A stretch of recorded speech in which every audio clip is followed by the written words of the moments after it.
स्वामिनिति नामिनि नमस्ते सरस्वते देवे गौरवाणी प्रचारिणे निर्विशेष शून्यवादी पाश्चात्य देश तारिणे। जय श्री कृष्ण चैतन्य प्रभु नित्यानंद श्री अद्वैत गदाधर श्रीवासादि गौर भक्तवृंद। हरे कृष्णा कृष्णा कृष्णा हरे हरे, हरे राम राम राम हरे हरे। हरे कृष्णा। श्रीमद् भगवद गीता। और आज हम पढ़ रहे हैं अंतिम अध्याय। तो संपूर्ण भगवद गीता का पाठ हमारा हो जाएगा। हमारा जो ज्ञान यज्ञ है, जो अखंड यज्ञ चल रहा है, वो आज समाप्ति की ओर, भगवद गीता विशेष रूप से। तो देखते हैं, हम शुरू करते हैं। यस।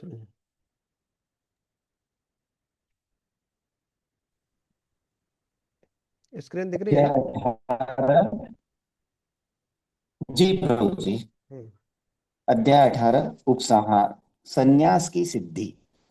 अर्जुन उवाच संन्यासस्य महाबाहो तत्त्वमिच्छामि वेदितुम् त्यागस्य च हृषीकेश पृथक् केशिनिषूदन। अर्जुन ने कहा, हे महाबाहु, मैं त्याग का उद्देश्य जानने का इच्छुक हूं। और हे केशिशूदन, हे ऋषिकेश, मैं त्यागमय जीवन संन्यास आश्रम का भी उद्देश्य जानना चाहता हूं। हरे कृष्ण। हम्म। तो पिछले अध्याय में हमने देखा कि जो यज्ञ है, दान है, तप है ना? तो इसमें है स, हाँ, उपसंहार, संन्यास की सिद्धि। तो त्याग, मतलब त्याग के बारे में भी अर्जुन पूछ रहे हैं कि त्याग के विषय में जानने का उत्सुक हूँ। हे केसी निसूदन, हे ऋषिकेश। संबोधन कर रहे हैं अलग अलग शब्दों से, ये भी महत्वपूर्ण है। अब इंद्रियों के स्वामी है, हमारे इंद्रियों को थोड़ा शांत कीजिए ना, बताइए ना।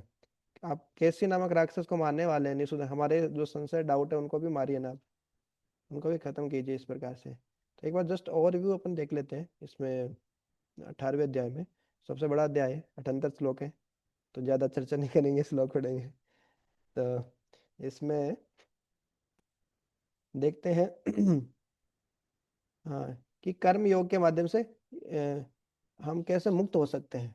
तो एक से नंबर 12 नंबर श्लोक तक केवल कर्म योग के बारे में है। कर्म योग मतलब कि कर्म करना है, लेकिन फल से आसक्त नहीं होना है, जो हमने तीसरे अध्याय में भी देखा था, 5वें अध्याय में भी देखा था, चौथे अध्याय में ज्ञान के बारे में देखा था। और ज्ञान के बारे में 13, 14, 15 उन अध्यायों में भी हमने देखा, 3 गुणों के बारे में, ये वो भी सब ज्ञान है। तो ये जो कर्म योग है उसके बारे में बताने में कि अर्जुन पूछ रहे सन्यास क्या है, त्याग क्या होता है, सन्यास त्याग में क्या अंतर है। हाँ। और त्याग है, जो सन्यास है या त्याग जो है, त्याग है, वो भी 3 गुणों में होता है।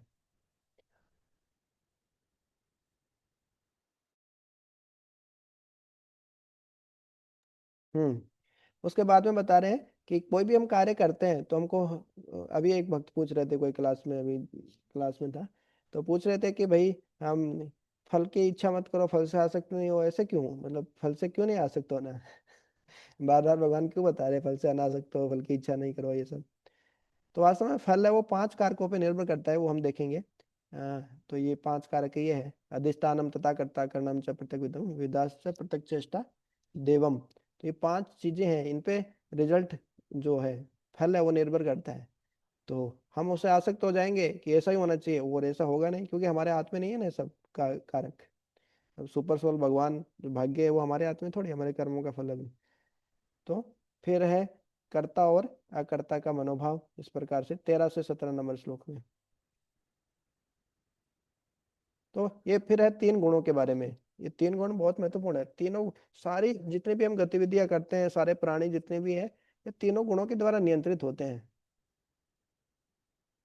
हाँ, कोई भी कार्य करते हैं उसको मोटिवेट करने के भी है ना, उसको हम क्यों कर रहे हैं, उसको प्रेरित करने वाले है ना, कौन कौन से 3 कारक होते हैं, और उसके 3 क्या क्या अवयव होते हैं।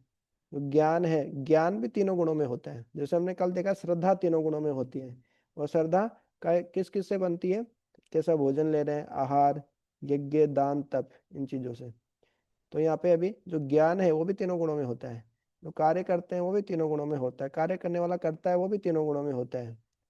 जो इंटेलिजेंस बुद्धि है वो भी तीनों गुणों में होती है, और हमारा जो दृढ़ निश्चय है वो भी तीनों गुणों में होता है। ये 18 से 40 नंबर श्लोक में ये भगवान बताएंगे कि तीनों गुण है वो व्यक्ति को पूरी तरीके से नियंत्रित करते हैं। जीवात्मा कुछ भी नहीं करता, खाली इच्छा करता है। और वो भी रजोगुण तमोगुण में होता तो वो भी इच्छा इंद्रिय तृप्ति की ही इच्छा करेगा, मतलब कोई मतलब ही नहीं वो भी इच्छा भी करने का। तो इस प्रकार से बताना है। जो सुख है ना, तुरंत मजा चाहिए, तो वो कौन सा सुख होता है? तो ये सब सत्वगुण का सुख, रजोगुण का, तमोगुण का, ये सब चीजें हमारा दृढ़ निश्चय हो, बुद्धि हो, कार्य हो, हमारा ज्ञान हो, ये सब तीनों गुणों में होते हैं। 11 से नंबर 48 तक बताएंगे जो वर्णाश्रम धर्म है। वर्णाश्रम जो धर्म है उसके बारे में भगवान पहले पहले भी बताए, चतुर्वर्णम मया श्रेष्ठ, गुण कर्म विभाग से, ये सब अभी और बताएंगे, है ना, कि वर्णाश्रम ब्राह्मण क्षत्रिय शूद्र वैश्य सबके क्या क्या कार्य होते हैं, इस प्रकार से। फिर बताएंगे ये ज्ञान योग के बारे में आ गया लगभग ये बर्मन प्लेटफॉर्म। जो ज्ञान योग होता है उसमें वैराग्य विरक्ति पे ज्यादा फोकस होता है कि आसक्ति कैसे छोड़ना है, ये सब कैसे छोड़ना है। भक्ति मतलब भगवान से आसक्ति, ज्ञान मतलब भगवान से अनासक्ति, इस प्रकार से। मतलब जो भोग है उससे उससे डिटेच होना, विरक्त होना उससे, अनासक्त होना। तो ये ब्रह्मन प्लेटफॉर्म के बारे में, ज्ञान योग के बारे में बता रहे हैं। कॉन्फिडेंस एंड नॉलेज, ब्रह्म भूत प्रसन्न आत्मा, न सोचती न कांक्षती, इस प्रकार से जब तीनों गुणों से ऊपर उठ जाता है व्यक्ति। फिर जब ज्ञान योग में जब स्थित होता है तो उसको क्या मिलती है? भक्ति मिल जाती है। तो 56 से लेकर 66 नंबर तक शुद्ध भक्ति, अनन्य भक्ति के बारे में बता रहे हैं भगवान। और फिर 67 से लेकर 68 तक क्या, पूरा समराइज कर रहे हैं, सार बता रहे हैं भगवद गीता को, कि पूरा सब कुछ मैं बता दिया हूँ, जो तुम्हारी इच्छा है वो करो तुम, इस प्रकार से बता देंगे। तो ठीक है, बढ़िया बढ़िया।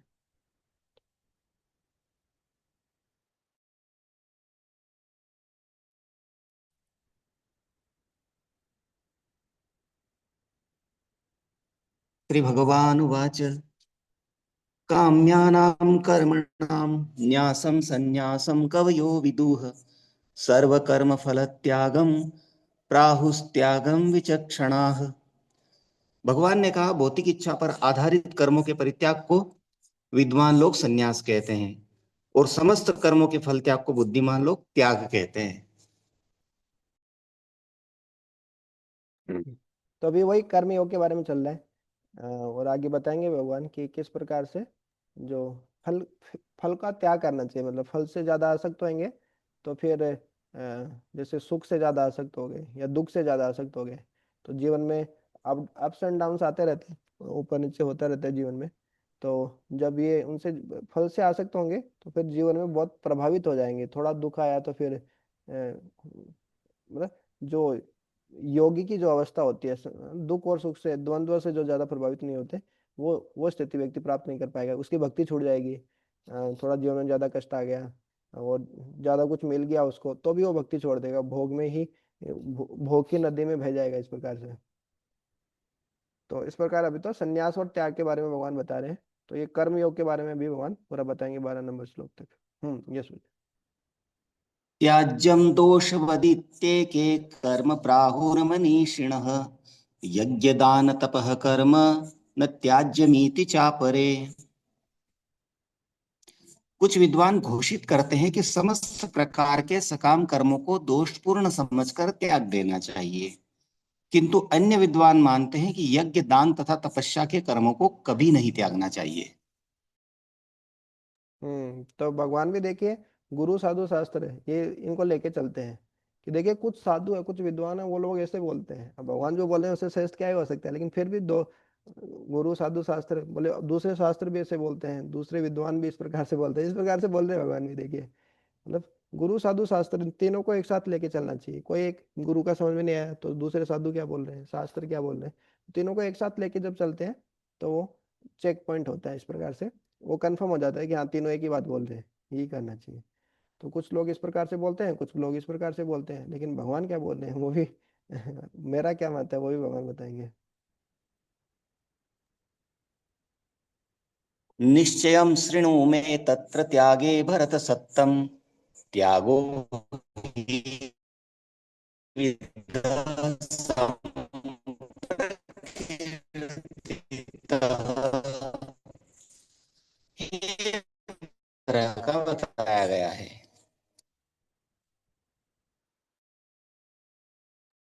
आपकी वॉइस कट रही है बड़ी बहुत। हम्म। तो हे वरश्रेष्ठ, अब त्याग के विषय में मेरा निर्णय सुनो। हे नर शार्दुल, नर सिंह मनुष्य में जो शेर की तरह है। शास्त्रों में त्याग तीन तरह का बताया गया है। हाँ, तो त्याग भी तीनों गुणों में होता है। हम्म। तो त्याग के बारे में भगवान बता रहे हैं अभी। अब ऐसा नहीं कि कोई, मैं बोल रहा हूँ बहुत बड़ा त्यागी हूँ, मैंने सब कुछ त्याग दिया है, कर्म फल त्याग दिया, कर्मों का त्याग कर दिया। ये तुम्हारा था ही क्या, मतलब त्याग दिए, पहली बात तो ये सब तो भगवान का ही है। सबसे बड़ी समझ तो यही है। फिर किस उद्देश्य के लिए त्यागा है? वो आपके कोई कोई चीज आपके कोई काम के नहीं, तो चलो हमने मंदिर में त्याग, मंदिर में दान दे दिया, उसको त्याग दिया तो ये जो सबसे प्रिय चीज है उसका दान देना चाहिए ना।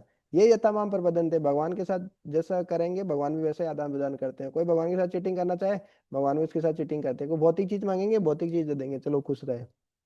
हाँ। लेकिन जो भगवान को ही मांग लेते हैं तो भगवान भी खुद बिक जाते हैं उसके लिए। तो इस प्रकार से जो त्याग है वो भी तीनों गुणों में होता है। सत्वगुण का त्याग कौन सा होता है, रजोगुण का त्याग कौन सा होता है, तमोगुण का त्याग, ये सब भगवान बताएंगे अभी।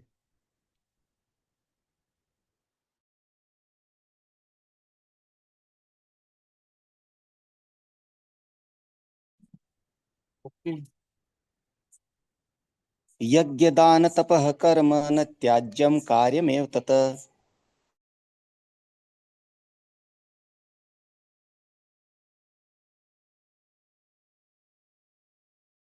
आपका इंटरनेट इश्यू है शायद ब्रो जी।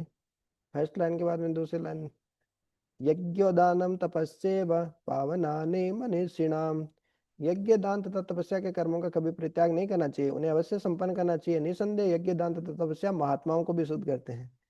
हम बहुत बड़े सन्यासी हो गए, हम बहुत बड़े त्यागी हो गए, चलो अभी कोई यज्ञ भी नहीं है, यज्ञ का भी त्याग कर देते हैं, माला भी नहीं करेंगे, संकीर्तन यज्ञ त्याग त्याग कर देते हैं उसका भी दान है।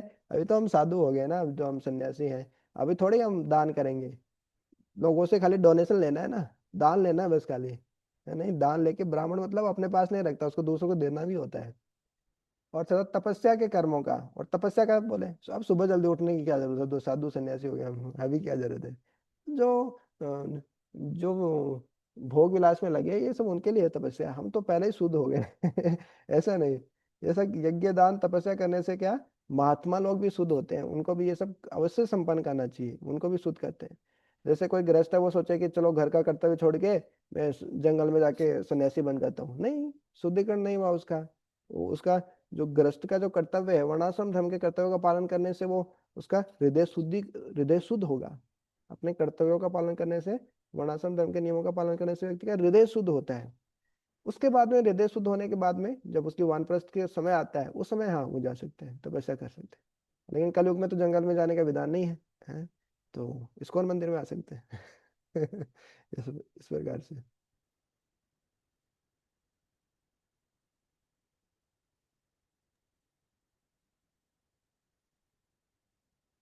एतान्यपि तु कर्माणि संगम त्यक्त्वा फलानि च कर्तव्यानीति में पार्थ निश्चितम मतमुत्तमम। इन सारे कार्यों को किसी प्रकार की आसक्ति या फल की आशा के बिना संपन्न करना चाहिए। हे पृथापुत्र, इन्हें कर्तव्य मानकर संपन्न किया जाना चाहिए। यही मेरा अंतिम मत है। हम्म। तो भगवान ये शब्द पता नहीं कितनी बार बता दिए हैं। तीसरा अध्याय, पांचवा अध्याय, और बीच में भी बहुत बार बताए, और अभी भी बता रहे हैं। ये कर्म योग का जो सार है वो बता रहे हैं कि कोई भी कार्य करें, कर्म फल की आसक्ति, भाई रिजल्ट हमारे हाथ में नहीं है, इसका मतलब ये नहीं कि हम एंडेवर नहीं करेंगे, प्रयास हमारा पूरा करेंगे। जब हम प्रयास करते हैं तो इस प्रकार से वो कार्य करते हैं कि सब कुछ मेरे प्रयास पर ही निर्भर करता है। लेकिन जब उसका फल आता है, रिजल्ट आता है, तो सब कुछ, है ना, कि हमारे हाथ में नहीं है ना। लेकिन इसका मतलब ये नहीं कि फल कैसा भी आ गया हम उस पर निर्णय नहीं लेंगे। जैसे भी कोई पूछ रहे थे पिछले क्लास में, हमको सैलरी बहुत कम दे रहे हैं या कुछ ऐसा रिजल्ट आया, तो उसके बारे में क्लैरिफाई कर सकते हैं कि भाई क्यों हुआ, कैसे नहीं हुआ, ये सब नहीं हुआ। लेकिन कुछ चीजें हमारे हाथ में ही नहीं है, फल हमारे हाथ में नहीं है। अब उसे आसक्त हो जाएंगे कि नहीं मेरे को तो वो चाहिए ही चाहिए, तो फिर तो दुख आना ही है ना। आशा ही परमम दुखम, बहुत ज्यादा आशा लगा के रखेंगे तो फिर दुख तो मिलेगा ही, उस फल से आसक्त होंगे तो। क्योंकि भौतिक जगत में सब टेम्परेरी है, वो फल भी टेम्परेरी है। अब हो सकता है उसको टेम्परेरी फल कुछ समय के लिए था, फिर चला गया, फिर तो उसे आसक्त हो जाएंगे तो वो चीज नहीं रहेगी। तो इस कारण वो दुख बहुत ज्यादा होगा, तो व्यक्ति क्या, संभाव नहीं रह पाएगा, सुख शांत नहीं रह पाएगा। इस कारण फल से अनासक्त होना बहुत जरूरी है। हम कई बार बहुत प्लानिंग करते हैं, बहुत कुछ करते हैं, लेकिन फिर मोग आशा मोग कर्माणो, भगवान बोले सब निष्फल हो जाता है। मैं एक झटके में सब राजा को रंक बना देता हूँ, रंक को राजा, इस प्रकार से भी हो जाता है। तो इसका मतलब ये भी नहीं हमको हम जिम्मेदारी नहीं निभानी, हमारा कर्तव्य नहीं करना, वो भी करना है, कर्तव्य मानकर संपन्न करना है, देखो लिख रहे हैं भगवान है, लेकिन उसे फल से बहुत ज्यादा अटैच नहीं होना है। इस प्रकार से यही मेरा अंतिम मत है। इसी को कर्मयोग बोलते हैं। कर्मयोग मतलब सबसे नीचा स्तर जो होता है। कर्मयोग के ऊपर ज्ञान योग, फिर ध्यान योग, फिर भक्ति योग। कर्मयोग मतलब कि कोई भी कार्य कर रहे हैं लेकिन फल से हम आसक्त नहीं होने पाते। यस सूर्य नियतस्य तु संन्यासः कर्मणो नोपपद्यते मोहातस्य परित्यागस्तामसः परिकीर्तितः। निर्दिष्ट कर्तव्यों को कभी नहीं त्यागना चाहिए। यदि कोई मोहवश अपने नियत कर्मों का परित्याग कर देता है तो ऐसे त्याग को तामसी कहा जाता है। हम्म। तो ब्रह्मचारी, गृहस्थ, वानप्रस्थ, सन्यासी और ब्राह्मण, क्षत्रिय, शूद्र और वैश्य, सबके अपने अपने निर्दिष्ट कर्तव्य हैं, उनको नहीं त्यागना चाहिए। हालांकि अभी कलयुग में ये सब नियमों का, वर्णाश्रम का पालन नहीं होता है, फिर भी अपना जो जो कर्तव्य है उनको करना चाहिए। उससे क्या होता है, हृदय शुद्ध होता है। वो बता रहे कर्तव्य छोड़ना नहीं चाहिए। दुःखमित्येव यत्कर्म कायक्लेश भयात् त्यजेत् स कृत्वा राजसं त्यागम नैव त्यागफलं लभेत। जो व्यक्ति नियत कर्मों को कष्टप्रद समझकर या शारीरिक क्लेश के भय से त्याग देता है उसके लिए कहा जाता है कि उसने यह त्याग रजोगुण में किया है। ऐसा करने से कभी त्याग का उच्च फल प्राप्त नहीं होता। हम्म। तो विशेष रूप से जो जिनको लगता है कि ये दुनिया बहुत मेहनत करना पड़ता है, बहुत संघर्ष है, चलो छोड़ो घर बार, चलो हरिद्वार, इस प्रकार से विशेष रूप से जो ज्ञान योगी रहते हैं उनके लिए, ज्ञानी क्या करते हैं, कर्मों का परित्याग कर देते हैं। जैसे भक्त लोग हैं वो भी मतलब जैसे ब्रह्मचारी सन्यासी बनते हैं तो वो कर्मों का परित्याग नहीं करते, वो सेवा तो उनकी बढ़ जाती है, सेवा ज्यादा हो जाती है। घर में जितना काम करता था व्यक्ति उससे ज्यादा सेवा मंदिर में करता है, सेवा जब बढ़ जाती है उसकी। हाँ। लेकिन जो ज्ञानी होते हैं, है ना, वो जो उनका कर्म संन्यास होता है, वो कर्म से संन्यास ले लेते हैं, अपने जो कर्तव्य है उनको त्याग दिया, फिर से वो कर्तव्य नहीं करेंगे, क्योंकि उनको तो ऑलरेडी त्याग के आए हैं ना, वो नहीं तो संन्यास का मतलब क्या हुआ। तो फिर वो इस प्रकार के काय क्लेश, है ना, और उनसे ऊपर ऊंचा आस्वादन भी नहीं मिला, क्योंकि अपने कर्तव्यों का परित्याग करके आया है, उसका हृदय का शुद्धिकरण भी नहीं हुआ, और वो अभी कर्म भी नहीं करेगा, तो फिर वो मिथ्याचारी से उच्चेत है वो हो जाएगा। तो अपने कर्तव्यों का पालन करने से हृदय का शुद्धिकरण होता है वर्णाश्रम के। और उसके बाद में, है ना, कर्म को पूरी समझ के साथ जब हृदय का शुद्धिकरण हो जाए, फिर उसका कर्म संन्यास लेना चाहिए व्यक्ति को। नहीं तो क्या होता है, अ, वो त्याग का फल उसको, वो त्याग का कोई फल नहीं मिलेगा उसको, संन्यास लिया लेकिन संन्यास का कोई फल नहीं मिलेगा उसको, इस प्रकार से रजोगुण का त्याग है वो।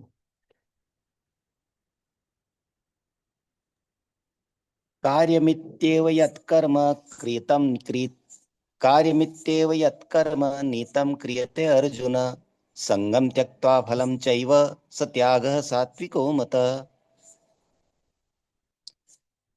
हे अर्जुन, जब मनुष्य नियत कर्तव्य को करणी मानकर करता है और समस्त भौतिक संगति तथा फल की आसक्ति को त्याग देता है तो उसका त्याग सात्विक कहलाता है।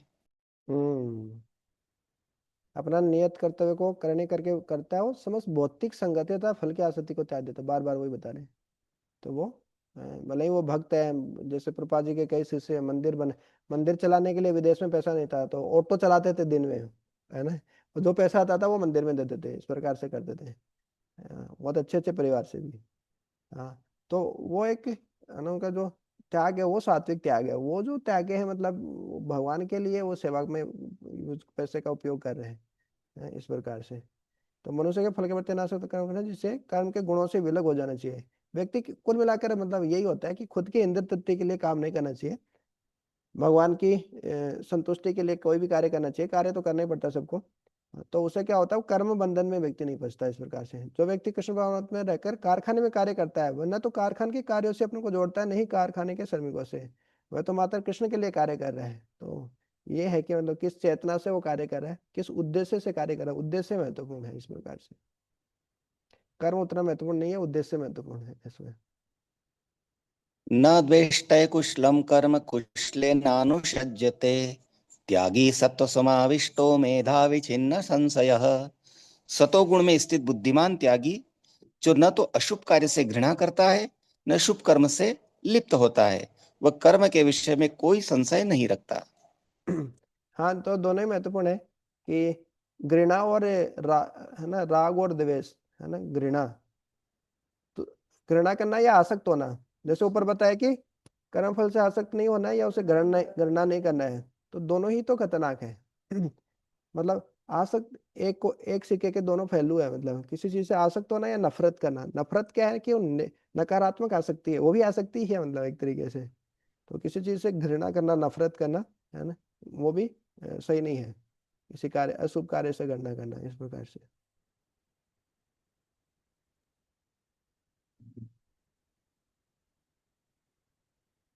हम्म कि भैया ये जो मैं काम कर रहा हूँ, ये सेवा है, इसमें तो बहुत कष्ट हो रहा है, तो इस प्रकार से नहीं, उसको त्याग नहीं देना चाहिए इस प्रकार से। न शुभ शुभ कर्म से लिप्त होता है, मतलब न तो आसक्त है ना अनासक्त, भले कोई भी चीज हो, किसी भी चीज से, है ना, आसक्ति और जो नफरत भी नहीं होना चाहिए। जैसे बोलते हैं ना, पापे से नफरत करना चाहिए, पाप से नफरत करना चाहिए, पापी से नहीं। जैसे कोई व्यक्ति है जिसके साथ हमारा संबंध अच्छा नहीं, उसको देखते ही हमको ना फुटी आंखें नहीं सुहाता, वो देखते ही गुस्सा आता है। तो उस व्यक्ति से सोचना चाहिए वो जिस गुण में है उसके हिसाब से व्यवहार कर रहा है, उसका स्वभाव ऐसा है। तो उस स्वभाव से, उस गुण से नफरत करना चाहिए कि हाँ ये बुराई है, उस बुराई से नफरत करना चाहिए। Hate the sin not the sinner. तो पाप से गणना करनी चाहिए, उस पापी व्यक्ति से नहीं कर लेना चाहिए, उससे संबंध बिगाड़ ले, उसी से लड़ाई झगड़ा करे, है ना। तो उसमें दिक्कत हो जाएगी समय के साथ, फिर संबंध खराब हो जाएंगे।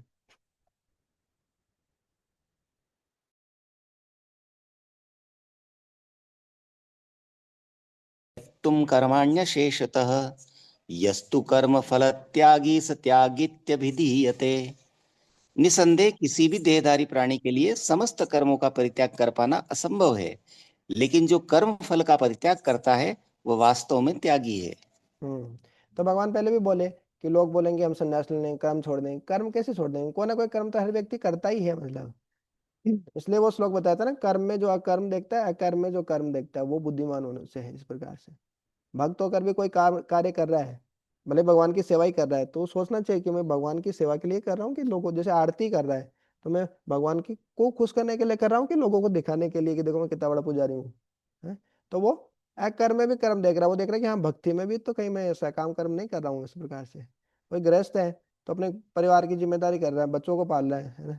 वो रात में सुसु कर दिया 1 बजे, चिल्ला रहा है वो, तो उसको भी भले ही देखने में वो क्या सकाम कर्म लग रहा है, लेकिन उसको अकर्म की तरह करना चाहिए उसको, कि नहीं नहीं नहीं, ये भक्त बनेगा बाद में, है ना। तो इस प्रकार से उसका अच्छे से देखभाल करना है, ये भी आत्म जीवात्मा है ना। तो इस प्रकार से करेगा तो वो कर्म में भी अकर्म हो जाएगा, वो भी भक्ति हो जाएगी एक तरीके से, इस प्रकार से।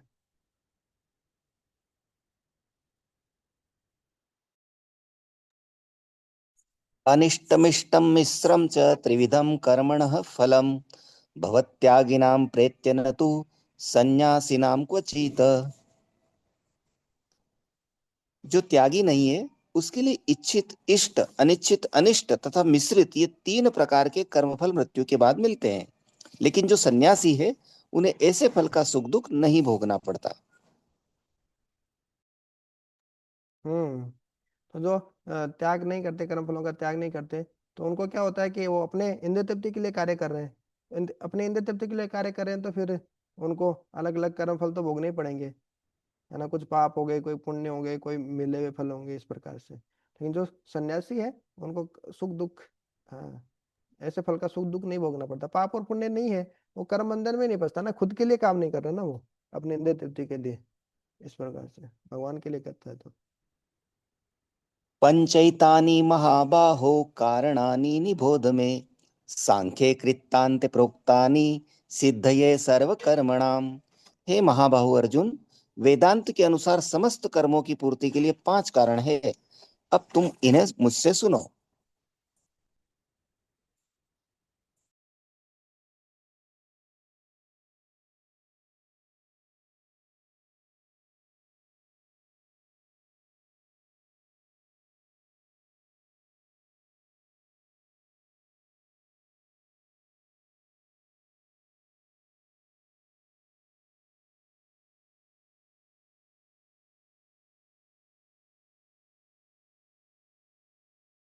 तो भगवान वही बता रहे हैं कि कोई भी कार्य हम करते हैं तो वो पांच, ऐसा नहीं कि हमने कोई भी कार्य किया और हमारे हिसाब से हो जाएगा वो, उसका जो फल है पांच चीजों पे निर्भर करता है, पांच कारक है जिन पे उसका फल निर्भर करता है।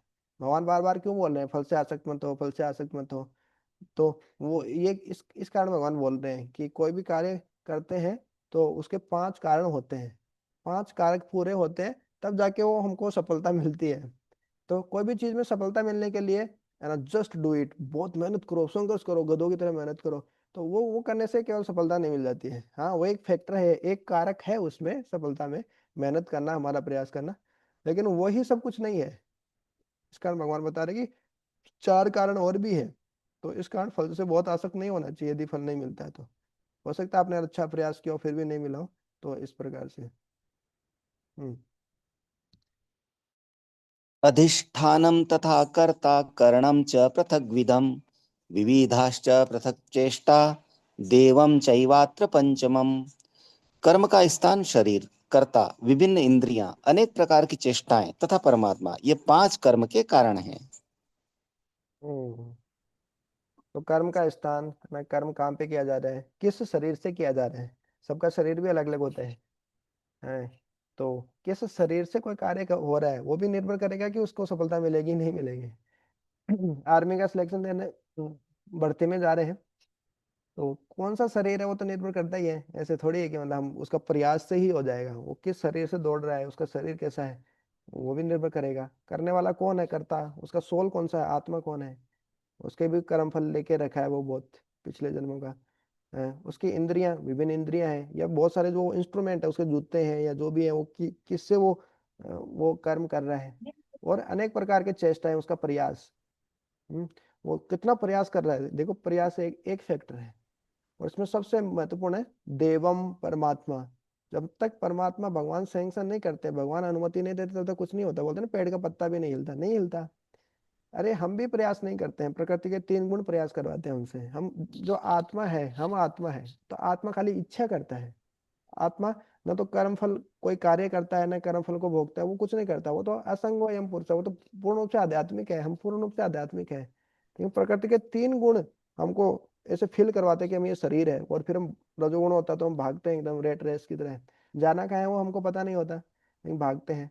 और समझ, जो सत्वगुण में होता है वो सॉल्यूशन ओरिएंटेड होता है, समाधान पे उसका ध्यान होता है कि हाँ भाई किसी चीज का समाधान कैसे मिलेगा।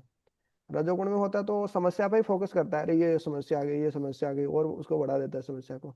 और जो तमोगुण में होता है उसकी तो बात ही क्या कहें, उसको तो जो समस्या है उसको समझ में ही नहीं आता कि क्या समस्या है, क्या समाधान है, इस प्रकार से।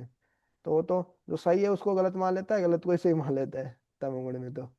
तो इस प्रकार से ये जो पांच कारण है ये हमारी कोई भी कार्य की सफलता में ये पांच कारण होते हैं।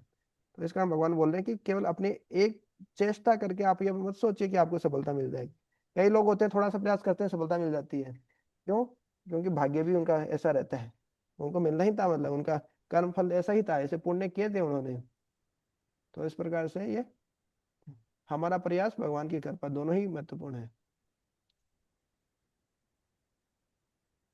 शरीरवाङ्गमनोभिर्यत् कर्म प्रारभते नरः न्यायं वा विपरीतं वा पंचेत तस्य हेतवः। मनुष्य अपने शरीर, मन या वाणी से जो भी उचित या अनुचित कर्म करता है वह इन पांच कारणों के फलस्वरूप होता है। हम्म। तो कल हमने देखा था श्रद्धा, तो श्रद्धा चार चीजों से मिलकर बनी होती है। हमारा आहार कैसा है, सत्वगुण, रजोगुण, तमोगुण का।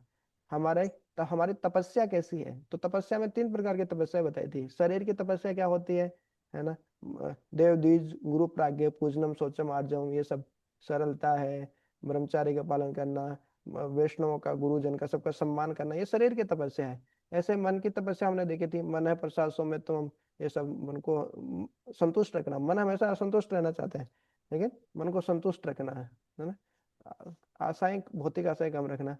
और वाणी, वाणी का भी था अनुद्वेग कर्म वाक्य, इस प्रकार की वाणी बोलना कि दूसरे उत्तेजित नहीं हो, उनको फालतू में उनको डिस्टर्ब कर दो, माइंड खराब कर दो उनका, उनको उनको नींद नींद ना आए, और फिर आपको ऐसा सुनाएंगे वो कि आपकी भी नींद उड़ जाएगी। तो इस प्रकार से वाणी पे नियंत्रण नियंत्रण करना, तो उससे जो वो उचित या अनुचित कर्म करता है वह इन 5 कारणों के फल स्वरूप होता है। ये जो 5 कारण होते हैं, इनके ही कारण क्या होता है, व्यक्ति इस प्रकार से उचित या अनुचित कर्म करता है व्यक्ति। सही कार्य शास्त्रों में निर्दिष्ट निर्देशों के अनुसार किया जाता है और अनुचित कार्य शास्त्रीय आदेशों की अवहेलना की जाती है। किंतु जो कर्म किया जाता है उसकी पूर्णता के लिए 5 कारणों की आवश्यकता पड़ती है। हाँ, तो सफलता के लिए पांचों चीजें जब होती है तभी वो सफलता मिलती है। हम्म। तत्रैवं सति कर्तारमात्मनं केवलं तु यः पश्यत्यकृतबुद्धित्वान्न स पश्यति दुर्मतिः। अतएव जो इन 5 कारणों को न मानकर अपने आप को ही एकमात्र कर्ता मानता है, वह निश्चय ही बहुत बुद्धिमान नहीं होता और वस्तुओं को सही रूप में नहीं देखता। तो भगवान पहले भी बताए, प्रकृति है क्रियमाणानि गुणे कर्माणि सर्वश अहंकार विमूढ़ात्मा कर्ता मिति बनते। प्रकृति के 3 गुण सब कार्य करवाते हैं हमसे। मतलब हमारा जो स्वभाव है, बोलते हैं ना, स्वभाव व्यक्ति का बहुत नहीं बदलता है, बहुत मुश्किल होता है बदलना। भक्ति करने के बाद बहुत समय लग जाता है ना, अच्छे से भक्ति, तीव्र भक्ति नहीं करे तो हमारे स्वभाव के अनुसार ही हम कार्य करते हैं। और वो प्रकृति के 3 गुण ही हमसे कार्य करवाते हैं, हम खाली इच्छा करते हैं। लेकिन जो व्यक्ति सोचता है नहीं मैं ही करने वाला हूँ, मैंने ही ऐसा किया, मेरे कारण ही ऐसा हुआ है, व्यक्ति के हाथ में है ही कितना कुछ चीज, कितनी लिमिटेड चीजें व्यक्ति के हाथ में रहती है, ज्यादा कुछ वो कर ही नहीं पाता है। तो इस प्रकार से जो 5 कारणों को नहीं देखकर वो उनको लगता है कि मैं ही करने वाला हूँ, मैं ही करता हूँ, तो वो फ्रस्ट्रेट ही होगा वो, निश्चय वो बुद्धिमान नहीं होता और वस्तु को सही रूप में वो देख नहीं पा रहा है वो, आगे जाके फ्रस्ट्रेट होना ही है उसको। यश्च नाहंकृतो भावो बुद्धिर्यश्च न लिप्यते हत्वापि स इमान् लोकान् हन्ति न निबध्यते। जो मिथ्या अहंकार से प्रेरित नहीं है, जिसकी बुद्धि बंधी नहीं है, वही संसार में मनुष्यों को मारता हुआ भी नहीं मारता, न ही वह अपने कर्मों से बंधा होता है। तो अर्जुन डर रहे थे, अरे भगवान आप बता रहे हैं ऐसे अहिंसा नहीं करना चाहिए, ये नहीं करना चाहिए, देवी गुण है, असुरी गुण है, पर आप बोल रहे हैं कि मारो, काटो, मतलब इस तरीके से सबके अपने ही जो स्वजन है, प्रियजन है, उनका गर्दन काट दो, उनको मार दो तीर से। तो ऐसा होता है क्या, जैसे हमको कोई बोले कि हमको हमारे रिश्तेदारों को ही मारना है, तो कितनी विकट परिस्थिति है। अर्जुन पूछते भी है, विश्वनाथ ठाकुर बोलते हैं कि वो पूछते कि क्या आप अपने गुरु सांदीपनि मुनि को मारेंगे क्या, इस प्रकार मेरे को बोल रहे कि क्या हुआ, करो, युद्ध करो। तो इस प्रकार से तो भगवान बोल रहे कि नहीं, आप कर्मों के बलों फलों में फंसेंगे नहीं। अर्जुन को लग रहा था कि ये पाप क्यों करूंगा मैं, इससे अच्छा पाप करने से अच्छा तो जंगल में जाके भीख मांग लूंगा मैं, है। लेकिन भगवान बोले नहीं, भीख नहीं मांगनी है, वो तुम्हारा स्वभाव नहीं है, वो तुम क्षत्रिय हो, क्षत्रिय का कर्तव्य अपना कर्तव्य करो। ऐसा नहीं कि घर का कर्तव्य संभाल नहीं पाए तो चलो छोड़ो साधु बन जाते हैं, ऐसा नहीं। हाँ, भक्ति करेंगे, भक्ति में साधु बन जाएंगे तो अच्छा है, लेकिन जो ज्ञान योगी वाला जो साधु बन जाएंगे तो दिक्कत हो जाएगी इसमें। हम्म। तो इस प्रकार से वो मनुष्य को मारता हुआ भी नहीं मारता, क्यों, वो खुद के लिए नहीं मार रहा ना, मुख्य रूप से खुद की इंद्रिय तृप्ति के लिए नहीं मार रहा ना वो।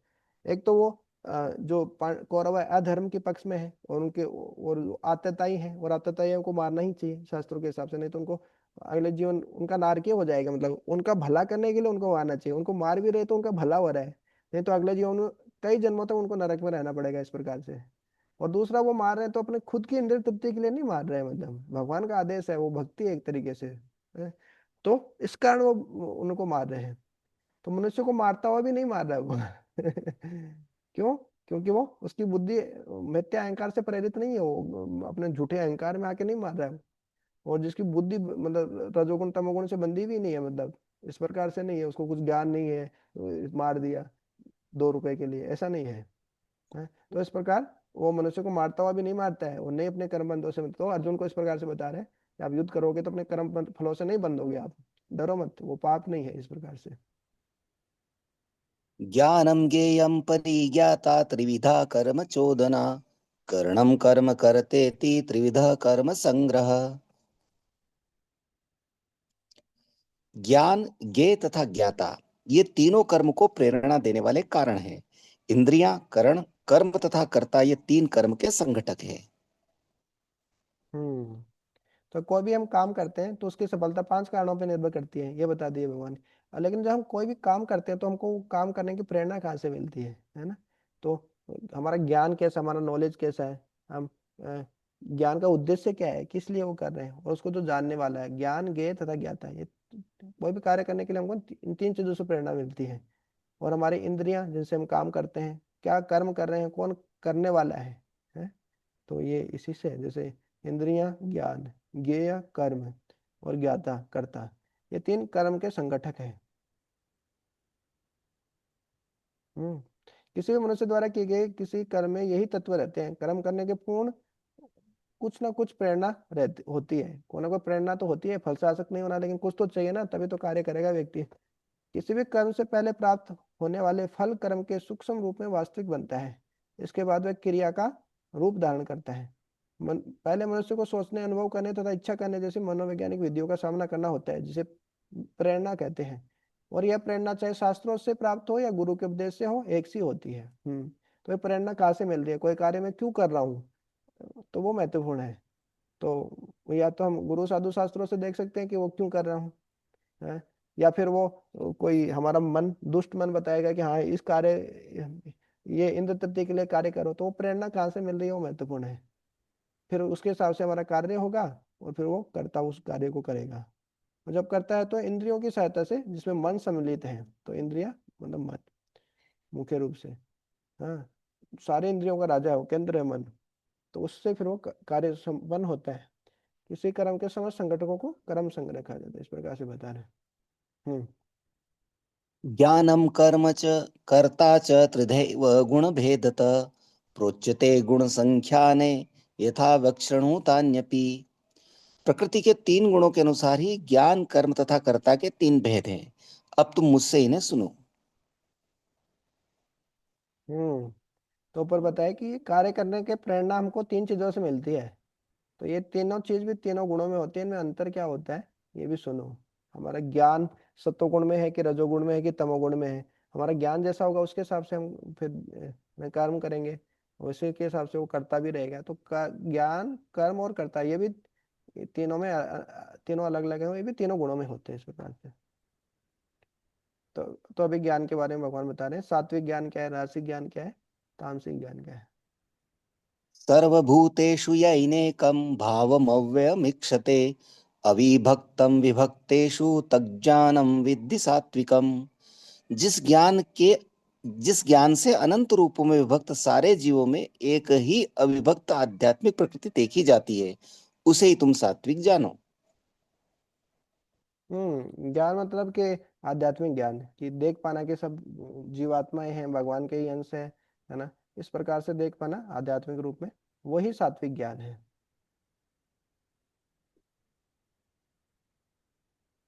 पृथक्त्वेन तु यज्ञानं नानाभावन् पृथग्विधान् वेत्ति सर्वेषु भूतेषु तज्ज्ञानं विद्धि राजसम्। जिस ज्ञान से कोई मनुष्य विभिन्न शरीरों में भिन्न भिन्न प्रकार का जीव देखता है, उसे तुम राजसी जानो। हम्म। तो सत्वगुण रजोगुण में यही अंतर होता है। सत्वगुण ऊंचा स्तर है, उसमें सुख और ज्ञान व्यक्ति को रहता है। रजोगुण में क्या रहता है कि वो रागात्मकम विधि तृष्णा संग समुद्रम, तृष्णा बहुत रहती है, कुछ पाने की इच्छा है, कुछ इस प्रकार की इच्छा है। तो वो बहुत भेद करके देखेगा, उसके पास उतनी समझ नहीं है। वो ऐसा नहीं देख सकता कि चलो सब जीव भगवान के अंश है, चलो सबका सम्मान करना चाहिए, है ना, सबको एक जैसे देखना चाहिए, इस प्रकार से नहीं देख पाएगा। एक जैसे देखेगा, देखने का मतलब ये नहीं कि सबके साथ एक जैसा आचरण करेंगे। कोई सन्यासी भी आएंगे, कोई मक्खी मच्छर भी हमको काटेगा, तो सबको एक जैसे आचरण करेंगे क्या, नहीं है। लेकिन वो देख पाएंगे कि हाँ सब भगवान के ही अंश है, इस प्रकार से। और लेकिन जो रजोगुणी होता है वो तो अलग अलग ही देखता है, नहीं ये ऐसा है, ये ऐसा है, इसको तो काट काट के खा जाओ मतलब, या इसको ऐसे कर लो, इसको ऐसे कर लो। तो इस प्रकार से जो राजसिक होते हैं वो पूरा शरीर, मतलब इस प्रकार से शारीरिक चेतना में ही होते हैं, वो शरीर से बहुत आसक्त होते हैं। आत्माएं तो सब सच्चिदानंदी होती हैं वास्तव में। जो तीनों गुण है उनके अनुसार व्यक्ति अलग अलग कार्य करता है। तो आत्मा तो शुद्धि ही होती है। आत्मा में कोई वो नहीं है कि मतलब ये आत्मा अच्छी है, ये आत्मा बेकार है, ऐसा कुछ नहीं है। वो जो तीनों गुणों के स्वभाव में संपर्क में आने के बाद वो से जो किस गुण से प्रभावित है उसके स्वभाव के अनुसार वो कार्य करते हैं। तो उसका स्वभाव में दोष देखना चाहिए। किसी जीवात्मा से हमको घृणा नफरत नहीं करनी चाहिए, इस प्रकार से। यत्तु कृत्सवदेस्कस् यत्तु कृत्स्नवदेस्कस्मिन् कार्ये सक्तमहेतुकम् अतत्वार्थवदल्पं च तत्तामसमुदाहृतम्। और वह ज्ञान जिससे मनुष्य किसी एक प्रकार के कार्य को जो अति तुच्छ है, सब कुछ मानकर सत्य को जाने बिना उसमें लिप्त रहता है, तामसी कहा जाता है। तो ये तामसिक ज्ञानी तो बहुत प्रभावी है। इसी एक चीज के लिए पूरा अपना जीवन दे देते हैं। भले ही डॉक्टर हो, कोई भी हो, किसी एमडी करेगा, पहले एमबीबीएस होगा, फिर एमडी होगा, दांत पे पूरा उसने अपने जीवन का 10 साल 15 साल दे देगा। फिर जीवन भर दांत का ही वो ट्रीटमेंट करने में उसकी पूरी जिंदगी निकल जाती है ना। भले ही देखने में, भले ही वो तो महान कार्य है, एक तरीके से बोल सकते हैं अच्छा कार्य है, भलाई का काम है, लेकिन कम से कम उसी में तो उसकी पूरी जिंदगी निकल गई, मतलब दांत के लिए पूरा जीवन दे दिया उसने। है? तो उस प्रकार से वो तो कम से कम अच्छा है। बाकी लोग क्या होता है, इंद्रिय तृप्ति के लिए ही है, कोई गलत काम करता है वो, जो बहुत ही तुच्छ काम है, उसको ही सब कुछ मान लेता है। अरे इंद्रिय तृप्ति करना ही तो जीवन का लक्ष्य है, यही तो बस, इसके अलावा और क्या ही है। उसको सब कुछ मानकर सत्य को जाने बिना, सत्य परम सत्य भगवान को जाने बिना, आत्मा परमात्मा कुछ ज्ञान नहीं है, क्या कर्म बंधन होता है, कुत्ते बिल्ली का जैसा जीवन उसका, तो वो अपने कार्य में लगा रहता है बस। नहीं नहीं नहीं, यही सही है, मैं जो कर रहा हूँ वही सही हूँ, नहीं नहीं मेरे को बस बताने की जरूरत नहीं, सिखाने की जरूरत नहीं, मैं जो कर रहा हूँ वही सही है, उसमें लिप्त रहता है। तो इसको तामसिक ज्ञान बोलते हैं।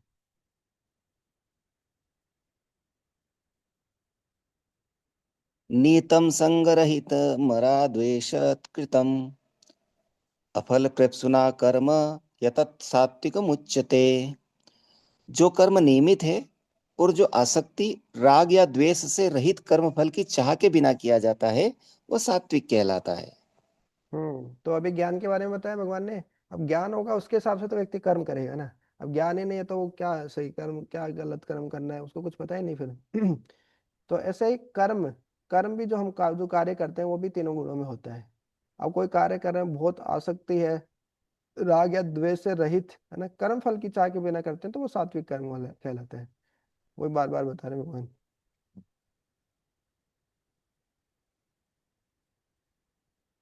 यत्तु कामेप्सुना कर्म साहंकारेण वा पुनः क्रियते बहुलायासम तद्राज समुदाहृतम। लेकिन जो कार्य अपनी इच्छा पूर्ति के निमित्त प्रयास पूर्वक एवं मिथ्या अहंकार के भाव से किया जाता है, वह रजोगुणी कहा जाता है। हाँ, कल भी हमने देखा था, ये जो यज्ञ है, तप है, दान है, वो सत्वगुण रजोगुण तमोगुण में होता है। तो सत्वगुण में मुख्य रूप से यही होता है, पूरे ज्ञान के साथ वो व्यक्ति वो कार्य करता है, क्या सही है क्या गलत उसको पता है, और कर्म फल से अनासक्त होता है वो, खुद की इंद्रिय तृप्ति के लिए कार्य नहीं करता वो। और रजोगुण में क्या होता है, केवल मैं और मेरा, इस प्रकार से है, मिथ्या भाव होता है, और कर्म फल से बहुत आसक्त होता है। ये कार्य कर रहा हूँ तो मेरे को ये फल मिलना ही चाहिए, भगवान की भक्ति कर रहा हूँ तो ऐसे थोड़ी कर रहा हूँ, उसका कुछ फल तो मिलना ही चाहिए। तो उसमें भी वो नेम प्लेट चाहिएगा, वो दान भी देगा तो उस दान में भी वो अ, उसको कुछ ना कुछ फल चाहिए, फैसिलिटी चाहिए, तब वो दान देगा, इस प्रकार से उसमें भी इंद्रिय तृप्ति चाहिए उसको।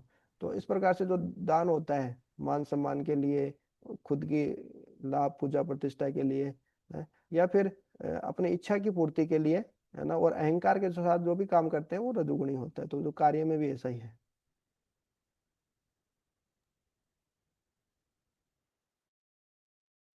अनुबंधम क्षयम हिंसाम अनवेक्ष च पौरुषम मोहादारभ्यते कर्म यतत् तामसमुच्यते।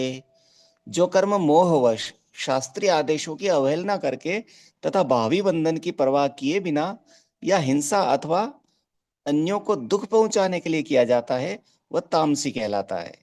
तो हमने 14वें अध्याय में भी देखा ना, तमोगुण क्या होता है, फिर अभी 17वें अध्याय में भी देखा तमोगुण में व्यक्ति कैसे कैसे कार्य करता है, तो वो ऐसे करता है।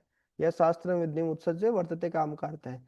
शास्त्रों के क्या है यार, शास्त्र में बहुत कुछ बताया, शास्त्रों की बात, शास्त्रों की क्या बात करना है। अरे ऐसे करना पड़ता है बहुत ही जगत में, है ना। तो मनमाने ढंग से ही सब आचरण करता है, शास्त्रों का ज्ञान भी होगा तो उनकी अवहेलना कर देगा, छोड़ो ये सब थोड़ी होगा। और भावी बंधन, और वो नहीं सोचता कि ये काम करने से क्या, उसका परिणाम क्या होगा, रेपरकेशंस क्या होगा, भावी बंधन, थोड़े निकट भविष्य में फंसने वाले हो बंद, है ना। चोर को क्या लगता है, नहीं क्या दिक्कत है, चोरी तो करना सही तो है ना, करना ही पड़ता है बहुत ही जगत में भी, गरीबी इतनी है, इतना कुछ है ना, करना ही पड़ता है चोरी, तो उसका भी वो कारण ढूंढ लेता है। भगवान भी माखन चोर थे, चोरी भी करनी ही चाहिए। तो इस प्रकार से वो, उसको नहीं पता, वो सोचता नहीं कि भैया पुलिस पकड़ेगी, डंडे मारेगी, फिर जेल जाना पड़ेगा, इस प्रकार से उसी प्रकार से लोग पाप कर्म करते हैं, ये जो 4 पाप कर्म है, वो नहीं सोचते कि फिर यमराज के डंडे पड़ेंगे क्या है। तो परिणाम पे भी चिंतन करना चाहिए, भैया ये काम कर रहा हूँ उसका परिणाम क्या होगा, तब वो व्यक्ति उससे बच सकता है। तो फिर ये दूसरों को दुख पहुंचाना ये सब नहीं करेगा। वो देखेगा कि परमात्मा हृदय में बैठे, भगवान देख रहे हैं सब। तो इस प्रकार से गलत काम नहीं करता व्यक्ति। मुक्त संगो अहन्वादी धृत्युत्साह समन्वितः सिद्धय सिद्धियोर निर्विकारः कर्ता सात्विक उच्यते। जो व्यक्ति भौतिक गुणों के संसर्ग के बिना अहंकार रहित संकल्प तथा उत्साह पूर्वक अपना कर्म करता है और सफलता अथवा असफलता में अविचलित रहता है, वह सात्विक कर्ता कहलाता है। तो सत्वगुण के तो यही लक्षण। द्वंद्व से प्रभावित नहीं होता व्यक्ति, ज्यादा सुख में होता है, ज्ञान उसको होता है ना, अहंकार नहीं होता उसका, है। और संकल्प के साथ वो कार्य करता है, उत्साह रहता है, क्योंकि उसको लक्ष्य पता है ना, तब उत्साह बना रहता है। हमको कोई पता है कि वो बड़े काम करना है, हमको ये करना है, तो उसका लक्ष्य बना रहता है उसके लिए, संकल्प भी होता है। इस प्रकार से वो ज्ञान में स्थित होता है, तो इसे सात्विक करता होता है। रागी कर्म फल प्रेप्सुर्लुब्धो हिंसात्मको शुचिः हर्ष शोकान्वितः कर्ता राजसः परिकीर्तितः। जो कर्ता कर्म तथा कर्म फल के प्रति आसक्त होकर फलों का भोग करना चाहता है तथा जो लोभी, सदैव ईर्ष्यालु, अपवित्र और सुख दुख से विचलित होने वाला है, वह राजसी कहा जाता है। तो ये हमारे बारे में ही है ना। हम क्या कर्म फलों से बहुत आसक्त होते हैं, ये कर्म होना चाहिए, उसका ये फल मेरे को मिलना चाहिए, उससे बहुत लोभ हो जाता है, लालच आता है। या तो वो चीज मिलती नहीं, मिलती है तो और लालच आ जाता है, और नहीं मिलती है तो क्रोध आता है, फिर गुस्सा आता है, उसे हिंसा करता है आदमी। और क्या होता है, व्यक्ति ईर्ष्या करता है, फिर अरे पड़ोसी के पास क्यों, है ना। व्यक्ति इसलिए दुखी है क्योंकि पड़ोसी सुखी है। पड़ोसी के पास कुछ हमसे ज्यादा है तो फिर व्यक्ति दुखी हो जाता है ना? और हमेशा सुख दुख से बहुत विचलित हो जाता है। तो ऐसा राजसी कहलाता है।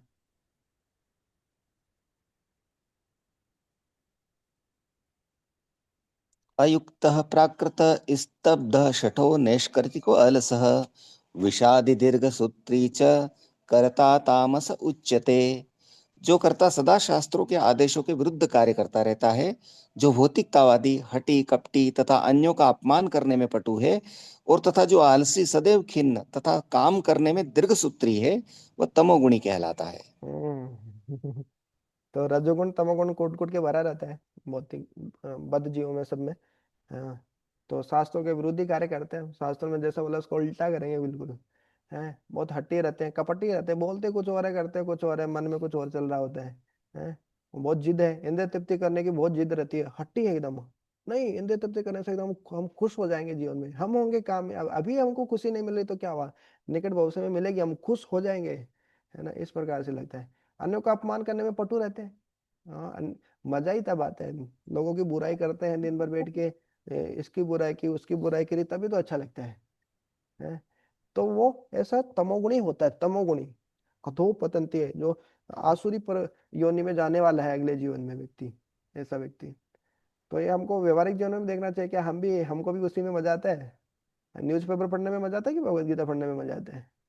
न्यूज़पेपर रहेगा सामने तो न्यूज़पेपर पढ़ने में मजा आता है, मतलब तमोगुण है कि कौन किसका क्या हिंसा हुई, क्या भ्रष्टाचार हुआ, है ना, क्या सेक्सुअलिटी रिलेटेड क्राइम्स हुए, तो वो सब पढ़ने में बहुत मजा आता है? तो इस प्रकार से ये तमोगुण का लक्षण है। भक्ति में आलसी रहता है? खाने पीने में होशियार रहता है ना, और राम नाम का आलसी और खाने में होशियार।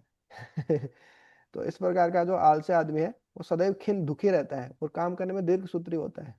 हम कोई काम बोल देंगे, हाँ क्यों कर दिया। भक्त मतलब एक्टिव, भगवान की भक्ति में तो उत्साह दिखाओ, चलो भौतिक काम में आप उत्साह नहीं दिखाओ, लेकिन भगवान की भक्ति में तो उत्साह दिखाओ कम से कम। इस प्रकार से ये तमोगुणी कहलाते हैं। बुद्धेर्भेदं धृतेश्चैव गुणस्त्रिविधं शृणु प्रोच्यमानमशेषेण पृथक्त्वेन धनंजय। हे धनंजय, अब मैं प्रकृति के तीनों गुणों के अनुसार तुम्हें विभिन्न प्रकार की बुद्धि तथा धृति के विषय में विस्तार से बताऊंगा, तुम इसे सुनो। तो बुद्धि और धृति, हमारी बुद्धि भी तीनों गुणों में होती है। तो जैसे मन के बारे में बताया, है ना, तपस्या के बारे में बताया, ज्ञान के बारे में बताया। अब बुद्धि मतलब सही और गलत में जो निर्णय करती है उसको बुद्धि बोलते हैं। मन मतलब मन में हमारे विचार, बहुत सारे नाना प्रकार के विचार सेव रहते हैं। और बुद्धि का काम है सही है गलत में अंतर अंतर करना, वो होता है बुद्धि। तो बुद्धि का उपयोग करना चाहिए भक्ति में। कई बार क्या मतलब भक्ति दिल से होती है, बुद्धि को घर पे छोड़ के आ गए, नहीं, बुद्धि का भी प्रयोग करना चाहिए, सात्विक बुद्धि का प्रयोग, क्या सही है क्या गलत है पूरा विश्लेषण करना चाहिए। ऐसा नहीं जो भगवान किया हाँ, सब हुआ अच्छा ही हुआ, जो होगा अच्छा ही होगा, ऐसा नहीं। तो अभी धैर्य के बारे, बुद्धि और धृति के बारे में भगवान बताएंगे, तीनों गुणों में, ये भी तीनों गुणों में होते हैं।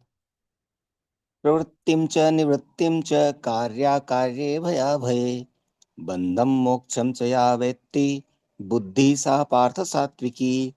हे प्रथापुत्र, वह बुद्धि सतोगुणी है जिसके द्वारा मनुष्य यह जानता है कि क्या करणीय है और क्या नहीं।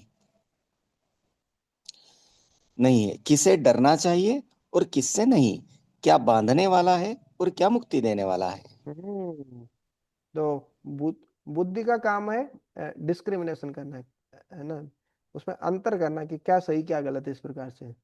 तो क्या प्रवृत्ति है क्या निवृत्ति है, कौन सा काम मेरे को बांध देगा, कौन सा काम मेरे को मुक्त कर देगा, है ना, कौन सा काम करने से ये परिणाम परिणाम देखना कि भैया ये काम करने से उसका परिणाम क्या मिलेगा, है, कौन सा कार्य करने में डरना चाहिए, है ना, कि पाप कर्म है तो कौन सा कार्य करने में डरना चाहिए, कौन सा कार्य करने में भक्ति करना है तो भक्ति करने में क्यों डरना है, इतने क्यों डरे डरे रहते हो भक्ति करने में।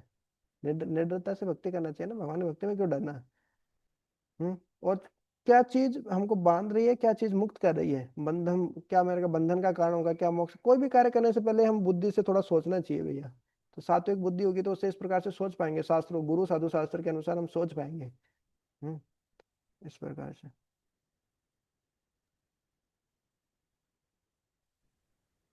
यया धर्मं धर्मं च कार्यं च कार्यमेव च ऐथावत् प्रजानाति बुद्धि सा पार्थ राजसी।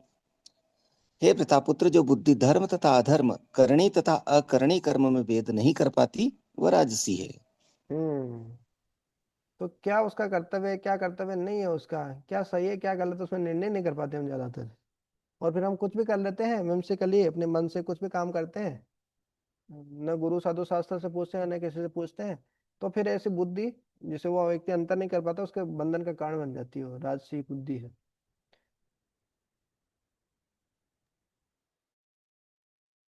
अधर्मं धर्ममिति या मन्यते तमसावृता सर्वार्थान विपरीताश्च बुद्धि सा पार्थ तामसी। जो बुद्धि मोह तथा अहंकार के वशीभूत होकर अधर्म को धर्म तथा धर्म को अधर्म मानती है और सदैव विपरीत दिशा में प्रयत्न करती है, वह तामसी है। हम्म। तो देखिए ना, जो भी रावण था, धृतराष्ट्र थे, ये सब लोग, इनके डायलॉग सुनिए ना, जब पूरे शास्त्रों से कोट करके बताएंगे, शास्त्रों से ही बताते हैं कई बार तो, हाँ, लेकिन गलत प्रयोग करते हैं उनका अपने इंद्र तृप्ति के लिए। हाँ, कि वो क्षत्रिय होकर किसी के सामने झुक कैसे जाए, गला कटा सकते नहीं है, सर झुका नहीं सकते, है कि नहीं। बोले राम के सामने जाके आप झुक जाओ, अंगद बोल रहे हैं, हनुमान जी बोल रहे हैं, वो इतने सकृत्य प्रपन्नाय तव अस्मि इति च यास्ते सर्वम अभयम ददामि अस्मै, इति व्रतम मम, ये मेरा व्रत है, ये मेरा संकल्प है। एक बार कोई आके भगवान रामचंद्र के सामने आके कह दे सकृत्य प्रपन्नाय तव अस्मि, मैं आपका हूँ हे भगवान, मैं आपको शरणागत हूँ, तो सब प्रकार से भय से मुक्त कर देते हैं भगवान। लेकिन अहंकारी यहाँ पे बोले क्षत्रिय, वो किसी के सामने झुक नहीं सकता है, बात सही है, झुकना नहीं चाहिए क्षत्रिय भगवान के सामने झुकना चाहिए ना मूर्ख। तो इस प्रकार से जो मूत मोह तथा अंधकार के वशीभूत होकर अधर्म को धर्म मान लेता है और धर्म को अधर्म, सही को गलत मानता है और गलत को सही। और वो कारण भी बताते हैं उसके पीछे, लॉजिक भी बताएंगे, शास्त्रों से भी बता देते हैं तो ऐसी बुद्धि क्या है, तामसी है। अपने इंद्रिय तृप्ति करने के लिए कहाँ कहाँ से कारण लेके आएगा व्यक्ति, है ना। और भगवान की सेवा करने के लिए बताया कि नहीं नहीं जरूरत नहीं है सेवा करने, भगवान को क्या सेवा की जरूरत, भगवान की तो सभी सेवा, कितने लाखों लक्ष्मी सब सेवा करिए, हम क्या भगवान की सेवा करेंगे, भगवान की हम क्या सेवा कर सकते हैं, वो तो भगवान है। इस प्रकार से भाई ने मारते हैं सेवा नहीं करना हो तो। धृत्या यया धार्यते मनः प्राणेन्द्रिय क्रिया योगेनाव्यभिचारिण्या धृति सा पार्थ सात्विकी। हे प्रतापपुत्र, जो अटूट है, जिसे योगाभ्यास द्वारा अचल रहकर धारण किया जाता है और जो इस प्रकार मन प्राण तथा इंद्रियों के कार्यकलापों को वश में रखती है, वह धृति सात्विक है। तो ये डिटर्मिनेशन की बात हो रही है, दृढ़ निश्चय की बात हो रही है। तो बहुत बार हम संकल्प लेते हैं ये करेंगे वो करेंगे, है? लेकिन टूट जाते हैं हमारे। राजसी रहते हैं, तामसी रहते हैं। तामसी संकल्प तो क्या है कि वो संकल्प ही नहीं लेता ढंग से। राजसी में क्या होता है, बहुत बड़े बड़े डिटर्मिनेशन लेता है कि मैं ये कर दूंगा वो कर दूंगा, प्रैक्टिकल नहीं लेता, व्यवहारिक ही नहीं लेता कई बार तो। और करता है तो फिर वो कुछ कर ही नहीं पाता है, मतलब कि मैं तो 64 माला करूंगा, हरिदास ठाकुर हूँ, मतलब 192 माला ही करूंगा। और जब एक दो दिन में पता चलता है कि वो 16 माला भी नहीं कर पा रहा है। तो इस प्रकार का संकल्प लेता है वो। पहले संकल्प तो अपने हिसाब से लेना चाहिए, अपने लेवल के हिसाब से क्या कर सकते हो देखे। तो जो सत्वगुण का जो सात्विक संकल्प है, तो सात्विक बुद्धि के द्वारा वो इस प्रकार से संकल्प लेता है, जिसको है ना विकल्प रहित संकल्प लेता है वो। नहीं ये करना तो करना ही, कोई ऑप्शन नहीं, दूसरा विकल्प नहीं है। दूसरा विकल्प ढूंढ लेते हैं हम, चलो ये कर लेंगे, ये नहीं तो ये कर लेंगे, वो नहीं। है ना, भगवान की भक्ति करनी है तो करनी है, मतलब उसमें क्या विकल्प ढूंढना है, वो तो करना ही है। तो योगाभ्यास द्वारा अचल रहकर धारण किया जाता है। इस प्रकार मन प्रांत और इंद्रियों कारक वो वश में रहती है। तो ऐसा दृढ़ से होता है, उससे हमारी इंद्रियां नियंत्रण में रहती है इस प्रकार से। योगेन अव्यभिचारिण्य, व्यभिचारी नहीं, व्यभिचारी योग नहीं कि मतलब भगवान की भक्ति कर रहे हैं और साथ में बहुत कुछ और भी कर रहे हैं। भगवान को शरणागति कम है इधर, जो हमारे इंद्रियों को शरणागति ज्यादा है, देवी देवताओं को शरणागति ज्यादा है, भूत प्रेतों को शरणागति ज्यादा है, एस्ट्रोलॉजर को शरणागति ज्यादा है, तो वो व्यभिचारी भक्ति नहीं है। हाँ, तोड़े बिना निरंतर, मतलब जैसे सुबह सुबह उठ के मंगल आरती करना तो करना ही है, ब्रह्मचर्य का पालन करना तो करना ही है। वो संकल्प व्यक्ति जब लेता है तभी हो पाता है। अब भीष्म पितामह मतलब राजमहल में रह के ऐसा संकल्प लिए कि हाँ करना है, अ, अखंड प्रतिज्ञा लिए ब्रह्मचर्य की, तो पालन भी करके दिखाए। तो ये संकल्प में बहुत शक्ति है। संकल्प के लिए और सबसे अच्छा उदाहरण क्या है बताइए, जिन्होंने संकल्प ले लिया, मतलब बस कोई भी आया नहीं, मतलब भगवान को प्राप्त करना है बस। तो सबसे बड़ा राज्य मेरे दादा पर दादा से भी बड़ा राज्य चाहिए मेरे को, ध्रुव महाराज। छोटा सा बालक जाके एकदम संकल्प उनका अडिग। नारद मुनि आके उपदेश दे रहे, मान सम्मान द्वंद्व से ऊपर उठो, इन सब से नहीं प्रभावित होना चाहिए। बोले ब्राह्मणों की बात मत करो, मैं क्षत्रिय हूँ, मेरा बहुत खून गर्म हो रहा है, खून खोल रहा है मेरा अभी। है, भगवान कैसे मिलेंगे ये बता दो, आपको बताना तो ठीक है, नहीं तो जाओ। तो नारद मुनि उनका संकल्प देख के, उनका दृढ़ निश्चय देख के बहुत खुश हो जाते हैं, और फिर उनको ओम नमो भगवते वासुदेवाय इस प्रकार से मंत्र देते हैं। और क्या, क्या संकल्प है, क्या मतलब तपस्या करते हैं। सब कुछ खाना पीना छोड़ देते हैं, धीरे धीरे पानी पे आ जाते हैं, फिर वो भी बंद कर देते हैं, सब कुछ कंट्रोल कर लेते हैं इस प्रकार से। तो वो है धृति, सात्विक धृति है। हालांकि वो भी सात्विक नहीं बोलेंगे, वो भी थोड़ा रजोगुण मिक्स है उसमें। क्यों, अपने इंद्र तृप्ति के लिए, मतलब बहुत भौतिक लाभ के लिए ध्रुव महाराज ने प्रतिज्ञा की थी, वो दृढ़ संकल्प लिया था। है ना? हालांकि भक्ति करने से वो शुद्ध हो जाता है व्यक्ति। तो भक्ति में सब अच्छा है। तो रजोगुण से भी कोई भक्ति में आए, कोई घर परिवार में लड़ाई करके भी आए, है ना, और कोई गुंडा है वो भी भक्ति में आए, तो कोई दिक्कत नहीं है, सब सब शुद्ध हो जाते हैं भक्ति में। इतनी ये भक्ति की महिमा है। ये जानबूझ के नहीं करना चाहिए कि भक्ति कर रहे तो चलो अब हम कुछ भी पाप नहीं कर सकते, नाम के प्रति अपराध हो जाएगा वो। हम्म। यया तु धर्म कामार्थान् धृत्या धार्यते अर्जुन प्रसंगेन फलाकांक्षी धृति सा पार्थ राजसी। लेकिन हे अर्जुन, जिस धृति से मनुष्य धर्म अर्थ तथा काम के फलों में लिप्त बना रहता है, वह राजसी है।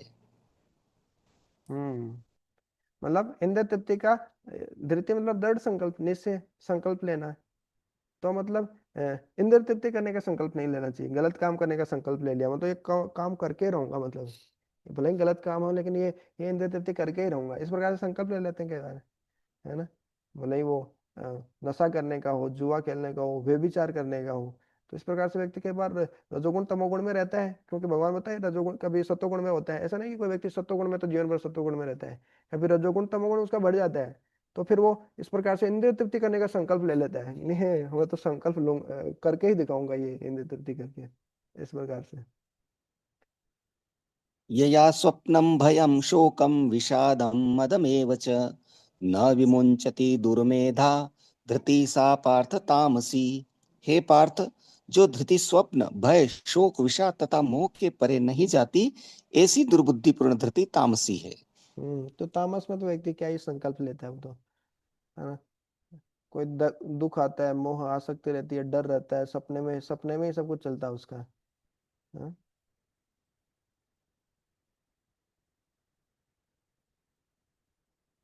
जो अपने को अधिक सोने से नहीं बचा पाते, वो भौतिक वस्तु को भोगने के गर्व से नहीं बच पाते, जो सदैव संसार पर प्रभुत्व जताने के स्वप्न देखते रहते हो, जिनके प्राण मंत्र इंद्रिय इस प्रकार लिप्त रहती है, तामसी वृत्ति वाले कहलाते हैं। तमोगुण मतलब ऐसा ही। अभी सुख के बारे में देखेंगे, ये बहुत इंटरेस्टिंग है। सुख भी तीनों गुणों में होते हैं। भौतिक जगत में हर कोई व्यक्ति काम कर रहा है, भाग रहा है चूहे की तरह, एकदम इधर उधर कर रहा है, क्या है पता नहीं भले ही, लेकिन भागता रहता है वो, क्यों? भाई सुख चाहिए। नौकरी क्यों करनी, शादी क्यों करनी, ये काम क्यों करना, सब क्यों व्यक्ति करता है? सुख चाहिए जीवन में, आनंद, है ना, खुशी चाहिए उसको। लेकिन ये जो सुख है वो भी तीनों गुणों में होता है। सुखम त्विदानीं त्रिविधं शृणु मे भरतर्षभ।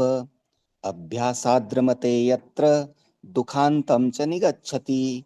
यत्तदग्रे विषमिव परिणामे अमृतोपमम्। तत्सुखं सात्विकं प्रोक्तमात्मबुद्धि प्रसादजम्। हे भरतश्रेष्ठ, अब मुझसे तीन प्रकार के सुखों के विषय में सुनो, जिनके द्वारा बद्ध जीव भोग करता है और जिसके द्वारा कभी कभी दुखों का अंत हो जाता है।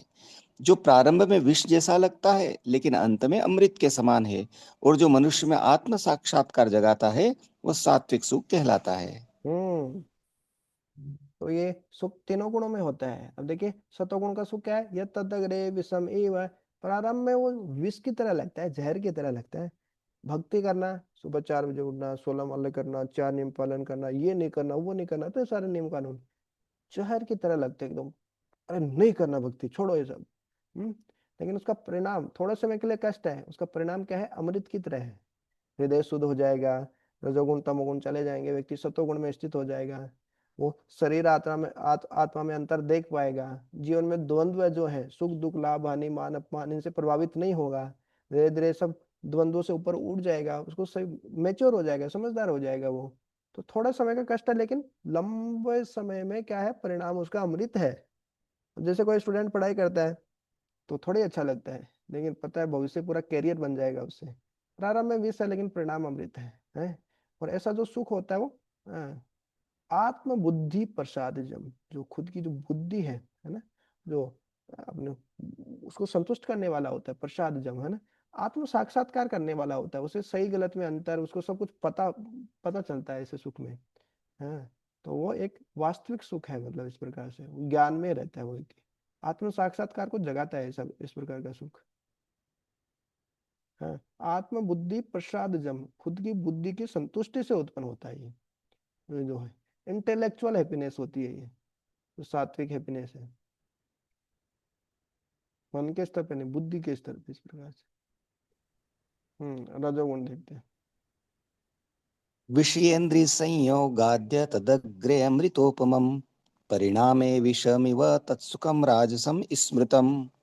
जो सुख इंद्रियों द्वारा उनके विषयों के संसर्ग से प्राप्त होता है और प्रारंभ में अमृत तुल्य तथा अंत में विष तुल्य लगता है, वह रजोगुण कहलाता है। ये तो बहुत बार चर्चा की है, विषय इंद्रिय से होगा। हमारे जो इंद्रिय है और इंद्रियों के विषय है, आंखों से कुछ सुंदर चीज देख रहा है, कानों से कुछ सुंदर सुनना है। तो इस प्रकार से जब इंद्रिया इंद्रियों के विषय के संपर्क में आती है तो भोग उत्पन्न होता है उससे। यही सम स्पर्शा होगा दुख योनि एवते। आदि अंतवंत कौन थे न तेसु रमते बुद्धा। और जब भोग उत्पन्न होता है तो उस भोग का आदि भी है, शुरुआत भी, और उसका अंत भी है। गुलाब जामुन खाओ, कुछ भी इंद्रिय तृप्ति करो, तो उसकी एक शुरुआत भी है और उसका एक अंत भी है। ऐसे नहीं कि हमेशा गुलाब जामुन को आनंद ही मिलता रहेगा, 5-10 खा लिया फिर पेट खराब हो जाएगा। युक्ताहार, इसलिए भगवान बोले हैं, हर चीज रेगुलेटेड होनी चाहिए। इंद्रिय तृप्ति एकदम बिल्कुल बंद भी नहीं कर सकते, इंद्रिय तृप्ति तो करते ही हैं हम भगवान की भक्ति में, इसलिए इंद्रिय तृप्ति होती है। इंद्रिय तृप्ति करनी है, लेकिन एक खाने में जो नमक होता है उसकी तरह।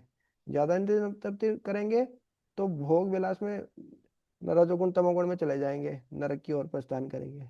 और बिल्कुल एकदम बिल्कुल भी इंद्रिय तृप्ति नहीं करेंगे भगवान की, है ना, भक्ति है तो इंद्रिय तृप्ति नहीं करेंगे तो इंद्रिया सूख के मर जाएगी ना। इंद्रियों को भी तो पोषण देना पड़ेगा, इंद्रियों को भी तो तृप्त करना पड़ेगा इस प्रकार से।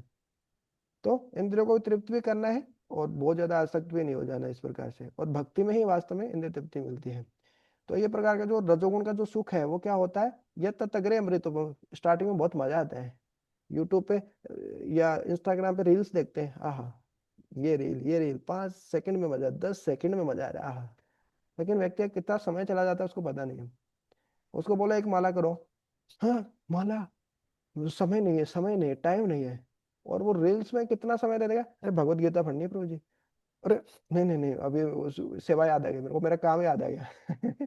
तो इस प्रकार से तमो रजोगुण में व्यक्ति क्या रहता है, तो बहुत उसको तुरंत मजा चाहिए, उसको लॉन्ग टर्म का नहीं देख पाता, वो थोड़ा आगे का नहीं सोच पाता है व्यक्ति इस प्रकार से। तो स्टार्टिंग में तो अमृत की तरह लगता है, लेकिन उसका परिणाम जो लंबे समय तक परिणाम है, वो जहर की तरह होता है उसको। स्टूडेंट पढ़ाई नहीं करता, खेलने का चाहता है ना, सब इस तरीके से करते हैं। जैसे बहुत सारे जो हैं इस पर पकड़े जाते हैं, बहुत बड़े बड़े जैसे आईपीएस ऑफिसर है ना, आईएएस ऑफिसर कई बार आता है, पुलिस कांस्टेबल के साथ पाए गए है ना, ऐसे बहुत सारे न्यूज आपने देखी होगी न्यूज़पेपर में। मतलब क्या उसकी हैसियत है, मतलब आईपीएस है वो, जिले में सब उसके बराबर कोई नहीं है ना। वो तो फिर भी वो इस प्रकार है ना पुलिस कांस्टेबल के साथ पाया गया, और उसके उसको कांस्टेबल लेवल पे रैंक पे लाके उसको छोड़ दिया गया बाद में। तो क्या इज्जत रही उसकी।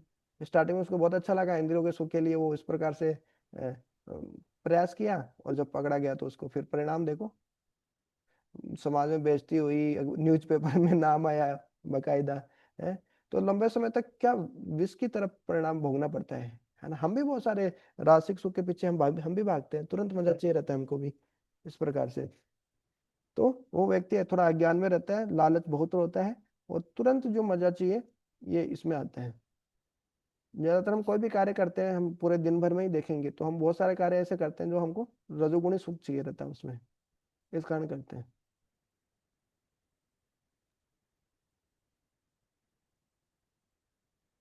हम्म। यदग्रे चानुबंधे च सुखम मोहनमात्मनः निद्रालस्य प्रमादोत्थम तत्ताम समुदाहरितम। तथा जो सुख आत्म साक्षात्कार के प्रति अंधा है, जो प्रारंभ से लेकर अंत तक मोह कारक है, और जो निद्रा आलस्य तथा मोह से उत्पन्न होता है, वह तामसी कहलाता है। तो तमोगुण का मतलब ही ये होता है, आलस्य निद्रा प्रमाद से उत्पन्न होता है, व्यक्ति अज्ञान में रहता है, क्या सही है क्या गलत है उसको पता नहीं रहता है ना। व्यक्ति सो ही रहा है बस, अज्ञान में है बस, कुछ उसको मतलब ही नहीं है, कुछ ना उसको सुनना है ना कुछ नॉलेज से कोई मतलब है, एकदम मोह में रहता है, भ्रम में रहता है, ऐसा सुख। जैसे व्यक्ति सो रहा है तो सोने में तो सुख मिलता है, आलस में रहता है तो उसको कोई वो जो मोह से उत्पन्न हो रहा है, उसको भ्रम हो रहा है कि हाँ बहुत सुखी हूँ मैं ये हूँ, उठ के देखता तो बेकार लगता है फिर उसको, और जो समय भी चला गया नष्ट हो गया इस तरीके से। तो शुरू से लेके लास्ट तक ये मतलब मोह कारक ही है, मतलब इल्यूजन ही पैदा करता है ये सुख। और आत्म साक्षात्कार के प्रति तो ना न कुछ भौतिक अच्छा करता है वो। भौतिक रूप से रजोगुणी व्यक्ति जो है वो कम से कम कई बार सुख प्राप्त करने के लिए कितना कितना मेहनत कर लेते हैं। आईएएस बनना, आईपीएस बनना, ये सब इतना मेहनत लोग क्यों कर लेते हैं, इंद्र तृप्ति करना है, सुख चाहिए उनको, है ना। तो वो कर लेते हैं, है ना, कम से कम भौतिक प्रगति तो होती है उनकी। और जो तमोगुण में होता है उसकी ना तो भौतिक प्रगति होती है ना आध्यात्मिक प्रगति होती है, वो हमेशा ऐसे आलस निद्रा में उसका जीवन बीत जाता है।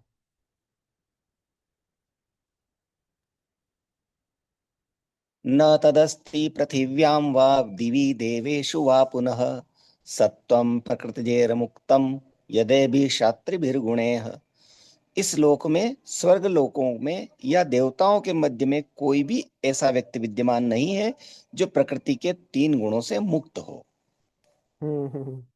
देखिए कोई भी ऐसा व्यक्ति नहीं है, भगवान बोल रहे हैं न तदस्ति पृथ्वी पृथ्वी पर दिवी, है ना, देवताओं के बीच में, स्वर्ग लोकों में, देवेशु है ना, देवताओं में, कि सत्व प्रकृति से जो ये तीन गुण है प्रकृति के, सत्व गुण रजोगुण तमोगुण से कोई भी मुक्त तो ऐसा नहीं है, सब कोई तीनों गुणों में फंस रहे हैं, कठपुतली की तरह नचा रही है माया देवी दुर्गा देवी।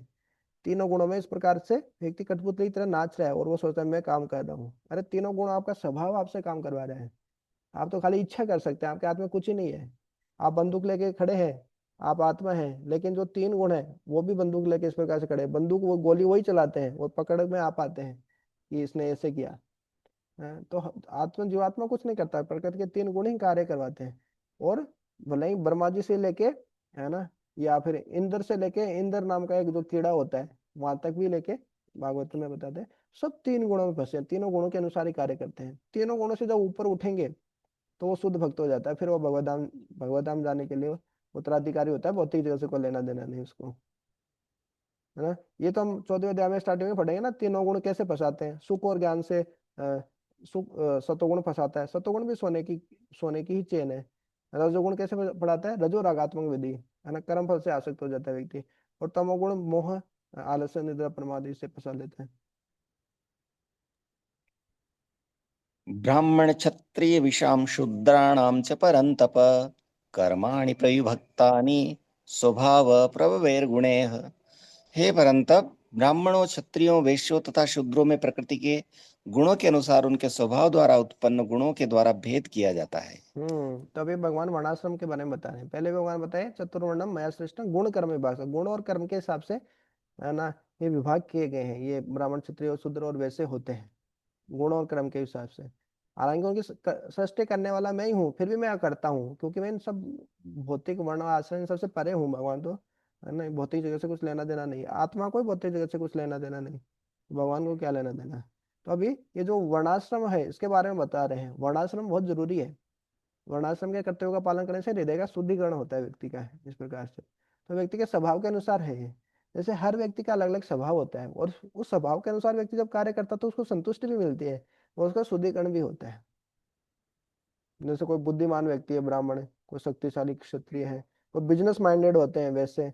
शूद्र मतलब जो दिमाग नहीं होते, जैसा बोला वैसा कर लेंगे, वो खुद का इतना दिमाग नहीं होता, तो बाकियों को सपोर्ट करते हैं इस प्रकार से। प्रमोदमस्तप शोचम क्षान्तिरार्जवमेव च ज्ञानं विज्ञानमास्तिक्यं ब्रह्म कर्म स्वभावजम। शांति प्रीता, आत्मसंयम, तपस्या, पवित्रता, सहिष्णुता, सत्यनिष्ठा, ज्ञान, विज्ञान तथा धार्मिकता, ये सारे स्वाभाविक गुण हैं जिनके द्वारा ब्राह्मण कर्म करते हैं। हाँ, तो ब्राह्मण इनको बोलते हैं, ये जिनमें गुण होते हैं वो ब्राह्मण होते हैं। सम है, अपने मन को नियंत्रित रखते हैं। दम है, अपने बाहरी इंद्रियों को नियंत्रित रखते हैं। हाँ, शौचम, है ना, पवित्रता होती है, ब्रह्मचर्य का पालन करना, बाहरी पवित्रता, स्नान करना बाद, तपस्या करना। सहिष्णु होते हैं, सहनशील होते हैं। आर्जवम, सत्यनिष्ठ होते हैं। न ज्ञान विज्ञान, खाली ज्ञान ही नहीं होता शास्त्रों को, उसको व्यवहारिक जीवन में लगाते भी है, विज्ञान भी होता है। खाना खाते नहीं, खाने को पचाते भी है, पचाने से ताकत आती है। तो वो ऐसे ज्ञान ही नहीं होता, विज्ञान भी होता है उनको। आस्तिक्यम, है ना, भगवान में विश्वास होता है, धार्मिकता होता है। ये ब्राह्मण के स्वाभाविक गुण है।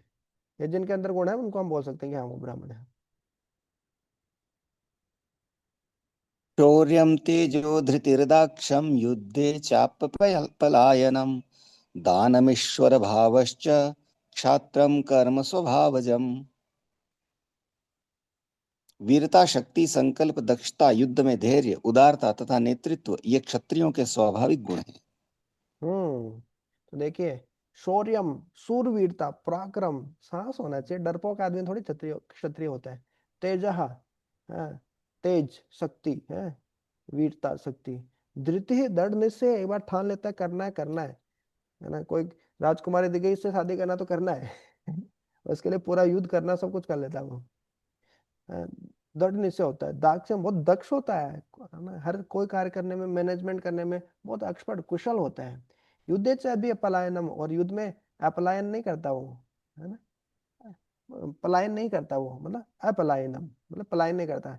युद्ध में युद्ध छोड़ के भाग गए बोले महाराज, हमारे तो महाराज जी भाग गए, तो काय के क्षत्रिय हो जाए वो। क्षत्रिय मतलब जो, है ना, युद्ध में प्राण गवा देंगे। अब मजा आता है क्षत्रियो को तो युद्ध करने में। युद्ध तो भगवान पहले अध्याय में बोले ना, युद्ध दूसरे अध्याय में, कि दूसरे अध्याय में, पहला तो अर्जुन ही बोले कि क्षत्रिय के लिए तो सौभाग्य की बात है युद्ध होना, युद्ध करना। वो तो हमेशा युद्ध का मौका ढूंढता रहता है, बिना किसी कारण के भी युद्ध कर लेते हैं। जैसे किसी में बहुत शक्ति हो ना, तो हमेशा ढूंढता रहता है किसके साथ लड़ाई करूं, किसके साथ फाइटिंग करूं किस जिसमें ज्ञान होता है वो तो हमेशा ढूंढता रहता है, हाँ किसको मैं ज्ञान दूं, किसके साथ बहस करूं, तर्क करूं, इस प्रकार से। जिसको अच्छा गाना आता है वो हमेशा माइक ढूंढता रहता है, हाँ मैं गाने का मौका मिल जाए, हम हमको गाने के लिए बोला जाए, इस प्रकार से। तो इस प्रकार से जो युद्ध में अपलायन होते हैं वो सब क्षत्रिय होते हैं। दानम, दान देते हैं ब्राह्मणों को, सबको इस प्रकार से दान देते हैं भर भर के ईश्वर भावस्य, लेकिन ईश्वर भाव होता है। मैं करने वाला, मैं करता, मैं जैसे बोलूंगा वैसे करना, वैसे ही होना चाहिए, वो क्षत्रिय होता है। हाँ, लेकिन ईश्वर भाव किस लिए? ब्राह्मणों की रक्षा करना है उसको, गौ माता की रक्षा करना है ना, स्त्रियों की रक्षा करना है, बुजुर्गों की रक्षा करना है ना, उसके लिए ईश्वर भाव है। खुद की इंद्रिय तृप्ति के लिए ईश्वर भाव नहीं है। हाँ, तो कंट्रोलर मानता है वो, मतलब मेरे को मैं कंट्रोल करना, कंट्रोलर की भावना उसमें क्षत्रिय के अंदर होती है। तो ये क्षत्रिय के स्वभाव होता है। है ना, नेतृत्व है, लीडर होता है, बहुत जनता लीड कर सकता है, वो नेतृत्व का भाव होता है, उदारता होती है ना, हृदय का खुला होता है, खुला है वो, इसलिए तो दान कर पाता है ना। वैसे कर देते ऋषि गोरक्ष वाणिज्यम वैश्य कर्म स्वभावजम परिचर्यात्मकम कर्म शूद्रस्यापि स्वभावजम। कृषि करना, गोरक्षा तथा व्यापार वैश्यों के स्वाभाविक कर्म है, और शूद्रों का कर्म श्रम तथा अन्यों की सेवा करना है। हम्म,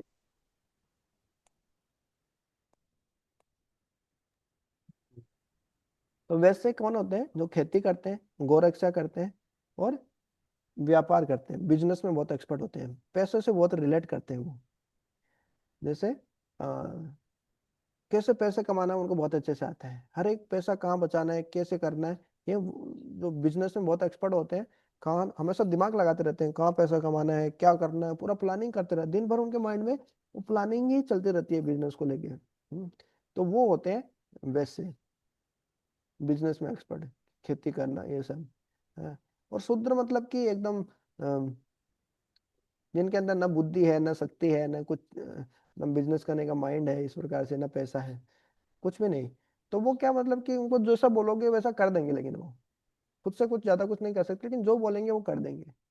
है? तो ये है शूद्र लोग, इसमें श्रमिक तथा अन्य लोगों की। ये तो इनका काम क्या होता है, परिचर्यात्मक, हम जो ब्राह्मण क्षत्रिय और जो वैसे हैं उनकी सेवा करना, उनको असिस्ट करना, सहायता करना उनके कार्य में। तो वास्तव में हर जगह हर कंपनी में ये चारों प्रकार के लोग होते हैं, कुछ बुद्धिमान लोग होते हैं, जैसे पढ़ाई कराने वाले किसी कॉलेज में, कुछ मैनेजमेंट होता है, क्षत्रिय हो गया, वैसे जो बिजनेस पैसा बनाने के लिए ही बैठे रहते हैं उधर, दिमाग लगाते रहते हैं, है ना। और कुछ शूद्र होते हैं, चपड़ासी वगैरह, पियोन वगैरह, जो ये सब रहते हैं। तो ये हर जगह होना ही है, ये स्वाभाविक डिवीजन है किसी भी समाज में, ये मतलब होना ही है, मतलब ये चार प्रकार की श्रेणी होनी है तभी चलेगा काम। जैसे हमारे शरीर में पैर भी होना ही चाहिए, शूद्र भी होने ही चाहिए, है ना, तो पैर शूद्र। पेट क्या है, पेट है हमारा वैश्य, कृषि गोरक्षा वाणिज्य में पेट तो खेती से ही भरेगा ना। तो फिर है दोनों हाथ, ये भी होना चाहिए, रक्षा करने के लिए हमारी, तो क्षत्रिय भी जरूरी है? और हेड, माथा, ये सबसे ज्यादा जरूरी है ब्राह्मण। कलयुग मतलब ब्राह्मणों का पतन हुआ, इस कारण तो कलयुग पनपा, है ना, जो वो शराब दे दिए थे परीक्षित महाराज को। तो इस प्रकार से जो ब्राह्मण, ये सबसे महत्वपूर्ण है, व्यक्ति समाज में ब्राह्मण व्यक्ति होगा जो बुद्धि दे सके, गाइडेंस दे सके, भाई ये कार्य करना है, क्यों करना है, इसका उद्देश्य क्या है और कैसे करना है। इस प्रकार है ना, जो हेड है शरीर में, वो सबसे महत्वपूर्ण है इस प्रकार से। इसका मतलब ये नहीं कि शूद्र मतलब तो शूद्र है, शूद्र कहेंगे भक्त है, ऐसे नहीं है, शूद्र को कहीं नीचा नहीं बताया गया है, वो भी जरूरी है ना, वो पैर भी जरूरी है, ऐसे नहीं टांग है तो टांग को काट ही दो, इस प्रकार से।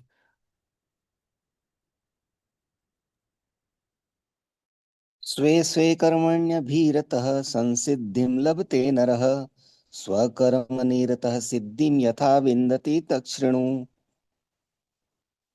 अपने अपने कर्म के गुणों का पालन करते हुए प्रत्येक व्यक्ति सिद्ध हो सकता है।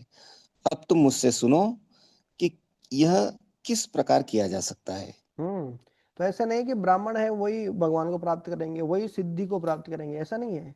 ब्राह्मण, क्षत्रिय, शूद्र और वैश्य चारों ही अपनी, है ना, सिद्धि सफलता को प्राप्त करेंगे, भगवान को प्राप्त करेंगे चारों ही, है, क्योंकि उनका गुण वैसा है, उनका स्वभाव वैसा है, तो वैसा ही तो कार्य करेंगे ना। अब बोले हाथी है, हाथी को पेड़ पे चढ़ाओ तभी हम मानेंगे कि उसमें दम है, तभी वो कॉम्पिटेंट है ना, ऐसे थोड़ी होता है। तो बोले बंदर है, तो उसको मतलब केला खिलाओ आप, मतलब उसको पूरा पेड़ उखाड़ना है, पेड़ उखाड़ पाएगा तभी वो बंदर सफल माना जाएगा, ऐसे थोड़ी है। सबका गुण स्वभाव सबका अलग अलग है, इसी तरीके से मानव समाज में भी क्या, सबके अलग अलग गुण होते हैं, सब में अलग अलग योग्यताएं होती है। जैसे मंदिर में अलग अलग भक्त आते हैं, देखते हैं यार भक्त क्या ही करेगा, मतलब कुछ भी तो नहीं आता इसको, लेकिन कोई ना कोई सेवा में लगा देते हैं उसको, कोई ना कोई गुण में होता ही है उसको। कुकिंग करना आता है, भगवान के लिए गाना आता है, भगवान की पुजारी सेवा कर पाता है, गेस्ट केयर कर पाएगा, है ना, कोई ना कोई सेवा कर ही सकता है, आदमी में कोई ना कोई गुण होता ही है। तो गुण और स्वभाव के अनुसार उसको अपने कार्य में लगा देने से क्या, वो सफलता को प्राप्त कर लेता है व्यक्ति, क्योंकि वो गुण, अपने गुण और स्वभाव के अनुसार कार्य कर रहा है, तो वो लंबे समय तक वो सेवा कर भी पाता है उस हिसाब से। वही भगवान बता रहे कि कैसे कैसे होता है वो।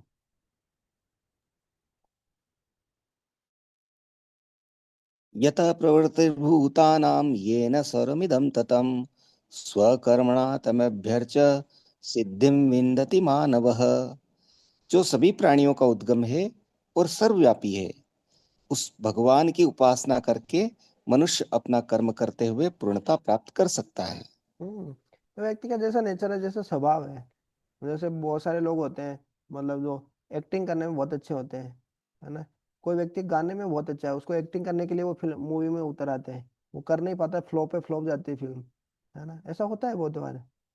जिनको एक्टिंग करना आता है वो गाने में चले जाते हैं, वो गा नहीं पाते ढंग से, है। तो व्यक्ति को अपना स्वभाव और गुण धीरे धीरे समझ में आता है, तो उसके हिसाब से व्यक्ति कार्य करता है अपने स्किल के हिसाब से, तो वो सफल होता है। और फिर भगवान को केंद्र में रखे कार्य करेगा तो फिर तो उसकी सफलता निश्चित ही है। भगवान की संतुष्टि के लिए कार्य करना, अपने इंद्रिय तृप्ति के लिए नहीं करना। हम्म। श्रेयान् स्वधर्मो विगुणः परधर्मास्वनुष्ठितात् स्वभावनियतं कर्म कुर्वन्नाप्नोति किल्बिषम्। अपने वृत्तिपरक कार्य को करना, चाहे वह कितना ही त्रुटिपूर्ण ढंग से क्यों न किया जाए, अन्य किसी के कार्य को स्वीकार करने और अच्छी प्रकार करने की अपेक्षा अधिक श्रेष्ठ है। अपने स्वभाव के अनुसार निर्दिष्ट कर्म कभी भी पाप से प्रभावित नहीं होते। हम्म। तो अपना स्वभाव क्या है, किस किस गुण में है, उसके हिसाब से हमको कार्य करना चाहिए। अब भगवान बोल रहे हैं, हालांकि अर्जुन तो भगवान के शुद्ध भक्त है, कोई भी कार्य कर सकता है, फिर भी अब भगवान बोल रहे हैं देखो तुम क्षत्रिय हो, अब बोल रहे हो कि मैं ये सब पाप कर्म में नहीं करूंगा, ये सब युद्ध नहीं करूंगा, है ना। तो मैं तो जंगल में जाके सन्यासी बन जाऊंगा, भिक्षा मांग के काम चला लूंगा, काय को इतना युद्ध करना, मारा काटी करना, ये सब। मतलब भगवान बोल रहे हैं नहीं नहीं, तुम जंगल में जाओगे, भिक्षा मांगने जाओगे, कोई भिक्षा नहीं देगा, क्षत्रिय अपमान सह नहीं कर सकता। हम्म। ईश्वर भावस्य है उसमें, है ना। तो क्या करोगे तुम, उसी समय उसको, उसका राम नाम सत्य कर दोगे, उसका हरि बोल, तो वो होगा नहीं। श्रेयान स्व धर्मो विगुण है, अपना वृत्ति प्रयोग अपने स्वभाव के अनुसार कार्य करो, भले ही हो सकता है उसमें कुछ त्रुटि हो स्टार्टिंग में। और दूसरे का स्वभाव का आपको लग रहा है सन्यासी बनना बहुत अच्छा है, ये ब्राह्मण का काम करना बहुत अच्छा है ना।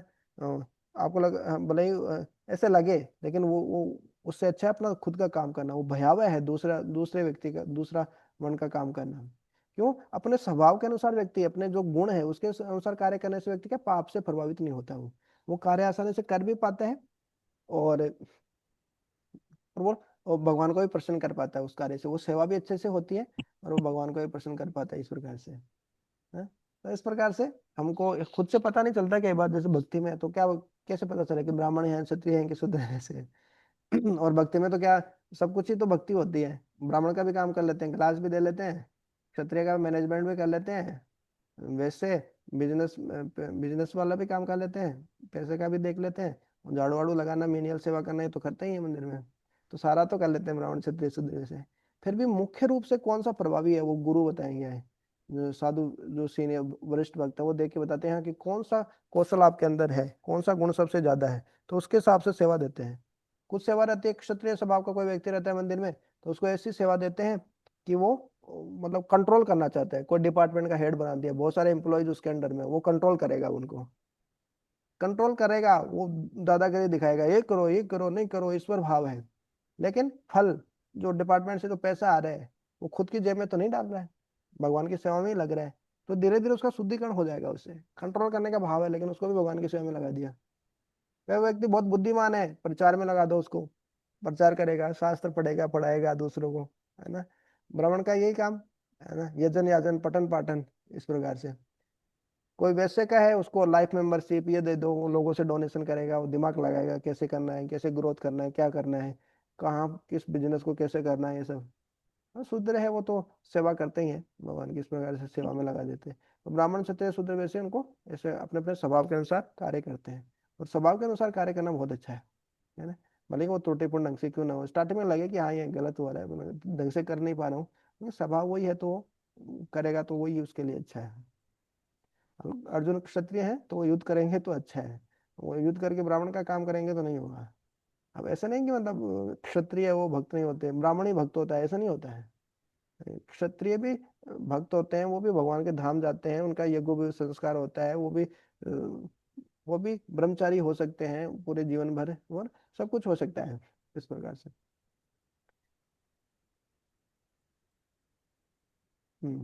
तो लेकिन अपने स्वभाव के अनुसार काम करना चाहिए, नहीं तो दूसरों का कर्म करने से अच्छा खुद का स्वभाव के अनुसार कार्य करना। दूसरा कर्म क्या है? भयावह।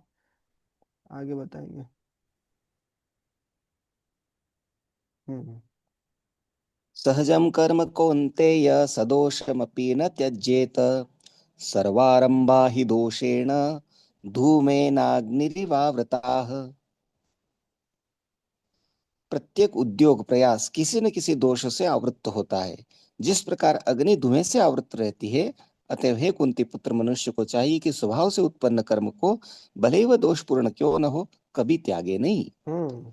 जैसे अर्जुन को लग रहा था कि मैं ये क्षत्रिय हूँ, लेकिन ये युद्ध नहीं करना चाहिए, फाइटिंग, लड़ाई झगड़ा नहीं करना चाहिए मेरे को। हाँ, क्योंकि पाप लगेगा उसमें, ये लगेगा वो लगेगा। नहीं, भगवान बोल रहे हैं भाई, कोई भी काम करो, कोई ना कोई दोष होता ही है, कोई ना कुछ तो होता ही है, कुछ तो पाप कर्म होता ही है उसमें। या कोई कुछ ना कुछ दोष रहता ही है, मतलब कोई भी काम करो भौतिक जगत में। जिस प्रकार से अग्नि है वो धुएं से ढकी रहती है। हाँ, लेकिन इसका मतलब वो नहीं कि मतलब आप क्षत्रिय का काम ही नहीं करो, आप ब्राह्मण का काम करने लग जाओ, अभी जंगल में जाओ, आप साधु बन जाओ, अपना कर्तव्य छोड़ के ना कंजूस हो जाओ। आपका शक्ति है आपके पास युद्ध करने की, धर्म की रक्षा के लिए, लेकिन उसको छोड़ के आप वहां चले जाओ, ऐसा नहीं। भले ही वो आपको लगे कि दोषपूर्ण है, लेकिन उसको कभी त्यागना नहीं चाहिए, अपने जो स्वभाव से उत्पन्न जो कर्म है उसको।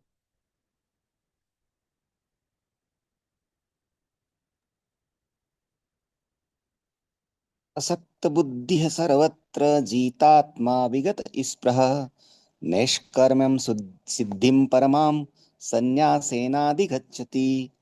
जो आत्म संयमी तथा अनासक्त है एवं जो समस्त भौतिक भोगों की परवाह नहीं करता, वह संन्यास के अभ्यास द्वारा कर्म फल से मुक्ति की सर्वोच्च सिद्धि अवस्था प्राप्त कर सकता है। सिद्धिं प्राप्तो यथा ब्रह्म तथाप्नोति निबोध मे समासेनैव कौन्तेय निष्ठा ज्ञानस्य या परा। हे कुंती पुत्र, जिस तरह इस सिद्धि को प्राप्त हुआ व्यक्ति परम सिद्धा हुआ था, अर्थात ब्रह्म को, जो सर्वोच्च ज्ञान की अवस्थाएं प्राप्त करता है, उसका मैं संक्षेप में तुमसे वर्णन करूंगा, उसे तुम जानो। तो अभी तक कर्म योग का वर्णन कर रहे थे। हाँ, और अलग अलग गुणों में जो आपके है ना कर्म है, कर्ता है, ज्ञान है, अ, धृति है, बुद्धि है, इनको तीनों गुणों में कैसे कैसे होते हैं इन सब के बारे में बताया भगवान ने। कर्म योग के बारे में बताया पहले।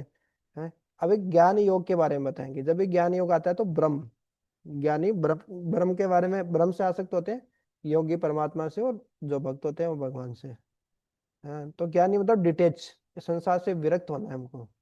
लेकिन जो फिर ध्यान ध्यान और जब भक्ति में जाते हैं तो भगवान से धीरे धीरे अटैच होना वो भी जरूरी है। भौतिक जगत से खुद को अलग करना भी जरूरी है, लेकिन फिर कुछ हायर टेस्ट भी होना चाहिए, इस प्रकार से। तो अभी ज्ञान योग के बारे में भगवान बताएंगे।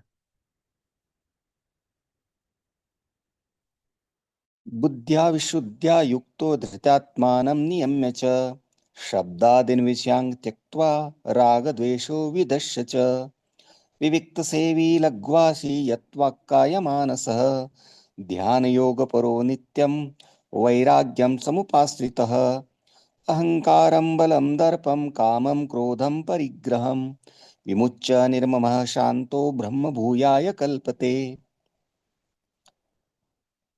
अपनी बुद्धि से शुद्ध होकर तथा धैर्य पूर्वक मन को वश में करते हुए इंद्रिय तृप्ति के विषयों का त्याग कर राग तथा देश से मुक्त होकर जो व्यक्ति एकांत स्थान में वास करता है, जो थोड़ा खाता है, जो अपने शरीर मन तथा वाणी को वश में रखता है, जो सदैव समाधि में रहता है और पूर्णतया विरक्त मिथ्या अहंकार, मिथ्या शक्ति, मिथ्या गर्व, काम, क्रोध तथा भौतिक वस्तुओं के संग्रह से मुक्त है, जो मिथ्या स्वामित्व की भावना से रहित तथा शांत है, वह निश्चय ही आत्म साक्षात्कार के पद को प्राप्त होता है। तो ये ज्ञान योग की पद्धति है। ज्ञान योग में ऐसा ही होता है, ब्रह्मचर्य का पालन करना ध्यान योग में पूरा अनिवार्य है, कंपलसरी है। हाँ? और किस प्रकार से उसमें भी है ना अलग हो जाता है व्यक्ति, जंगल में जाके जैसे एकांत में वास करना, राग द्वेष से मुक्त हो जाना, थोड़ा खाना, शरीर माने को बस में रखना, तो पूरी तरीके से विरक्ति का मार्ग है जो ज्ञान योग है। लेकिन भक्ति में क्या करते हैं, सीधा भगवान से आसक्ति बढ़ाते हैं, विरक्ति अपने आप हो जाती है। वासुदेव भगवती है ना, भक्ति योग्यता प्रयोजित है जन्यति आसु वैरागम ज्ञानम च यदितकम। ज्ञान और वैराग्य अपने आप आ जाते हैं भक्ति करने से। भक्ति के दो बच्चे हैं। लेकिन ज्ञान योग में इस प्रकार से व्यक्ति को पूरा जब ज्ञान इस प्रकार से तपस्या करता है वो कर्म योग करने से, तो कर्म के फलों से अनासक्त हुआ पहले, तो फिर क्या होता है, कर्म के फलों से अनासक्त होने से फल खुद इंद्र तृप्ति के लिए काम नहीं कर रहा वो व्यक्ति, तो धीरे धीरे उसको ज्ञान आता है। इस प्रकार की तपस्या करने से, कर्म योग करने से क्या होता है, व्यक्ति को ज्ञान आता है कि हाँ मैं शरीर और आत्मा दोनों अलग अलग हैं, मैं शरीर नहीं हूँ। तो वो ज्ञान आता है, तो वो इस प्रकार से वो कार्य करता है फिर का। हम्म। और विरक्त हो जाते हैं, भौतिक चीजें हैं उनसे विरक्त हो जाते हैं, भौतिक आसक्ति से मुख्य रूप से। और फिर आत्म साक्षात्कार के पद को, ब्रह्मभूत पद को प्राप्त करता है। उसको शरीर आत्मा में अंतर पता चलता है, फिर पता चलता है कि हाँ कोई वो श्रेष्ठ चीज है, कोई ब्रह्म है, कोई आध्यात्मिक चीज है। फिर वो और थोड़ा आगे बढ़ता है तो उसको परमात्मा दिखते हैं, फिर परमात्मा में ध्यान करना शुरू करता है, तो ध्यान योग आ जाता है। हाँ। फिर ध्यान करते करते परमात्मा रूप में भगवान प्रकट हो जाते हैं, समाधि में उसको दिखते हैं, तो फिर वो भगवान के दर्शन हो जाते हैं, तो फिर वो उन पे उनकी उनको शरणागत हो जाता है, भक्त बन जाता है, उसके पास ऑप्शन रहता है इस प्रकार से। तो इस प्रकार से फिर कर्म योग से ज्ञान आता है, ज्ञान से फिर वो ध्यान करना शुरू करता है, फिर ध्यान से क्या होता है, भगवान को शरणागत हो जाता है, भक्ति शुरू हो जाती है।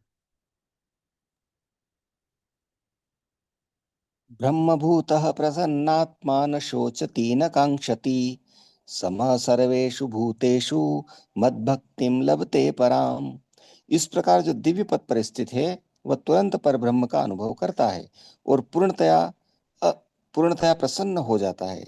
वह न तो कभी शोक करता है, न किसी वस्तु की कामना करता है। वह प्रत्येक जीव पर समभाव रखता है। उस अवस्था में वह मेरी शुद्ध भक्ति को प्राप्त करता है। तो एक ज्ञानी व्यक्ति के बारे में बताया। इस प्रकार से जब ज्ञानी व्यक्ति अपने इंद्रिय तृप्ति के लिए जब काम नहीं करता है ना, कर्म योग करता है, फिर उससे उसको ज्ञान आता है, उससे वो अनासक्त हो जाते हैं, और फिर उसको शरीर आत्मा में पता चलता है ज्ञान, फिर वो ब्रह्म को समझने का प्रयास करता है, ब्रह्म भूत स्तर पे स्थित हो जाता है।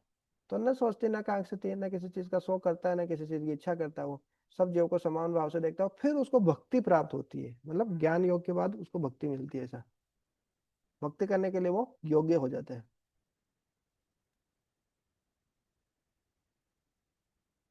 भक्त्या मां भिजानाति यावान्यश्चास्मि तत्त्वतः ततो मां तत्त्वतो ज्ञात्वा विष्टे तदनंतरम। केवल भक्ति से मुझ भगवान को यथारूप में जाना जा सकता है। जब मनुष्य ऐसी भक्ति से मेरे पूर्ण भावनामृत में होता है तो वह बैकुंठ जगत में प्रवेश कर सकता है। हम्म। कोई हमारे निस्वार्थ सेवा कर रहा है, कुछ भी बेचारा नहीं चाह रहा है, दिन रात हमारी सेवा कर रहा है, खुद के लिए कुछ भी नहीं सोच रहा है, खुद के इंद्रिय तृप्ति के लिए बिल्कुल नहीं सोचता, हमारी सेवा पे सेवा किए जा रहे हैं, तो क्या हम उस पर ऋणी नहीं होंगे, उसके प्रति कृतज्ञ नहीं होंगे? वो बीमार होगा तो हम उसका इलाज नहीं करेंगे? तो भगवान की तो बात ही क्या, भगवान, कोई भक्त भगवान को निस्वार्थ भाव से भगवान की सेवा पे सेवा किया जा रहा है, कुछ नहीं चाहिए उसको भगवान से। तो भगवान भी ऐसे भक्त के आगे बिक जाते हैं। हाँ, कि इस प्रकार की भक्ति से, इस प्रकार के प्रेम से ही कोई व्यक्ति मेरे को जान पाता है, भगवान बोल रहे हैं। मैं जैसा हूँ मेरे को यथावत रूप में जानना है, तत्वतः मेरे को जानना है, तो केवल भक्ति से ही जाना जा सकता है। और इस प्रकार मेरे को ज्ञान जानकर विशते तदंतरम प्रवेश करता है। ऐसा नहीं कि ब्रह्म ज्योति में मिल जाता है, विशते मतलब वैकुंठ में प्रवेश करता है उसके बाद, है ना। भक्ति मिल गई, भक्ति करेगा तो भगवान को जान पाएगा, भगवान की भक्ति करके वो वैकुंठ चला जाएगा। महत्वपूर्ण श्लोक है, भक्त्या माम अभिजानाति यावन यश्चास्मि तत्वतः ततो माम तत्वतो ज्ञात्वा विशते तदंतरम। भक्त्या माम अभिजानाति। सर्वकर्मण्यपि सदा कुर्वाणो मदव्यपाश्रयः मत्प्रसादादवाप्नोति शाश्वतं पदमव्ययम्। मेरा शुद्ध भक्त मेरे संरक्षण में समस्त प्रकार के कार्यों में संलग्न रहकर भी मेरी कृपा से नित्य तथा अविनाशी धाम को प्राप्त होता है। तो ज्ञान योग के बाद में ये शुद्ध भक्ति योग शुरू हो गया। मद भक्ति लभते पराम, तो ज्ञान से फिर भक्ति उसको मिल गई, फिर भक्ति से भगवान को जान पाता है, वैकुंठ जा पाएगा। इस प्रकार से भक्ति योग का वर्णन हो रहा है, अनन्य भक्ति। चेतसा सर्वकर्माणि मयि सन्न्यस्य मत्परः बुद्धियोगमुपाश्रित्य मच्चितः सततं भव। सारे कार्यों के लिए मुझ पर निर्भर रहो और मेरे संरक्षण में सदा कर्म करो। ऐसी भक्ति में मेरे प्रति पूर्णतया सचेत रहो।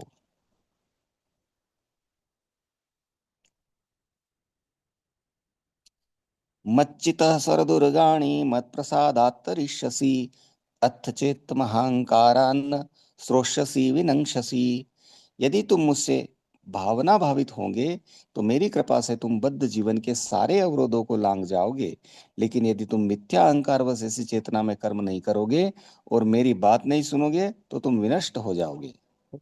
जिस प्रकार के बार बाप है वो बेटे को डराता है कि भैया मैं जैसे बोला हूँ वैसे कर तू बेटे, नहीं तो तुम्हारी दुर्गति होगी। उसी प्रकार से भगवान भी बोल रहे, मत चित्ता सर्व दुर्गाणी, मेरे में चित्त लगाए, मेरे में चेतना लगाए ना, सर्व दुर्गाणी सारे प्रकार के कष्टों से मत प्रसादात, मेरी कृपा से तर जाओगे तुम, टेंशन काय को ले रहे हो इतना। है मेरे पे विश्वास नहीं कहा, न तर संशय न तर संशय न असंशय।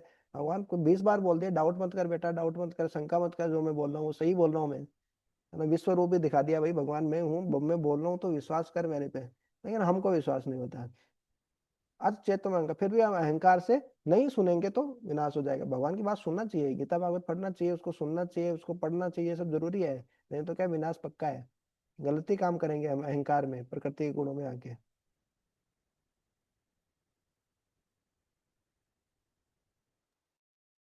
यद अंक यदहंकारमाश्रित्य न योत्स्य इति मन्यसे मिथ्येष व्यवसायस्ते प्रकृतिस्त्वां नियोक्ष्यति। यदि तुम मेरे निर्देशानुसार कर्म नहीं करते और युद्ध में प्रवृत्त नहीं होते हो तो तुम कुमार्ग पर जाओगे। तुम्हें अपने स्वभाववश युद्ध में लगना पड़ेगा। स्वभावजेन कौन्तेय निबद्ध स्वेन कर्मणा कर्तुम नेच्छसि यन्मोहत करिष्ये वशोऽपि ततः। इस समय तुम मोहवश मेरे निर्देशानुसार कर्म करने से मना कर रहे हो, लेकिन हे कुंती पुत्र, तुम अपने ही स्वभाव से उत्पन्न कर्म द्वारा बाध्य होकर वही सब करोगे। भले वो साधु बनेगा ढोंग करे, लेकिन वो कर नहीं पाएंगे ज्यादा। स्वभाव है उसके अनुसार व्यक्ति काम करता ही है, मतलब प्रकृति के गुण उसको बाध्य करते हैं, फोर्स करते हैं उसको।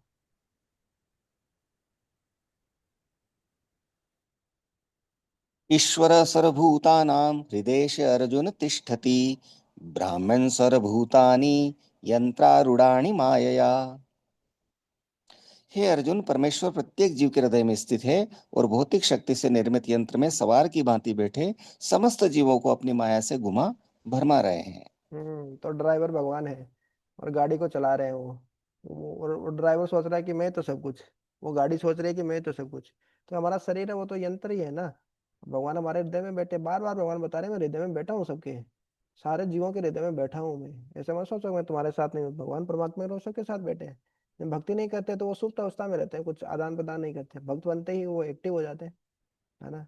इसी को तो बोलते हैं डिस्कवर योर सेल्फ, खुद को जगाना, कुंडलियों को जगाना, चक्रों को लोग जगाते हैं जो ध्यान योग में, विशेष रूप से भक्ति योग में अपने आप जग जाते हैं सब। तो इस प्रकार से भगवान को, परमात्मा को जगाना।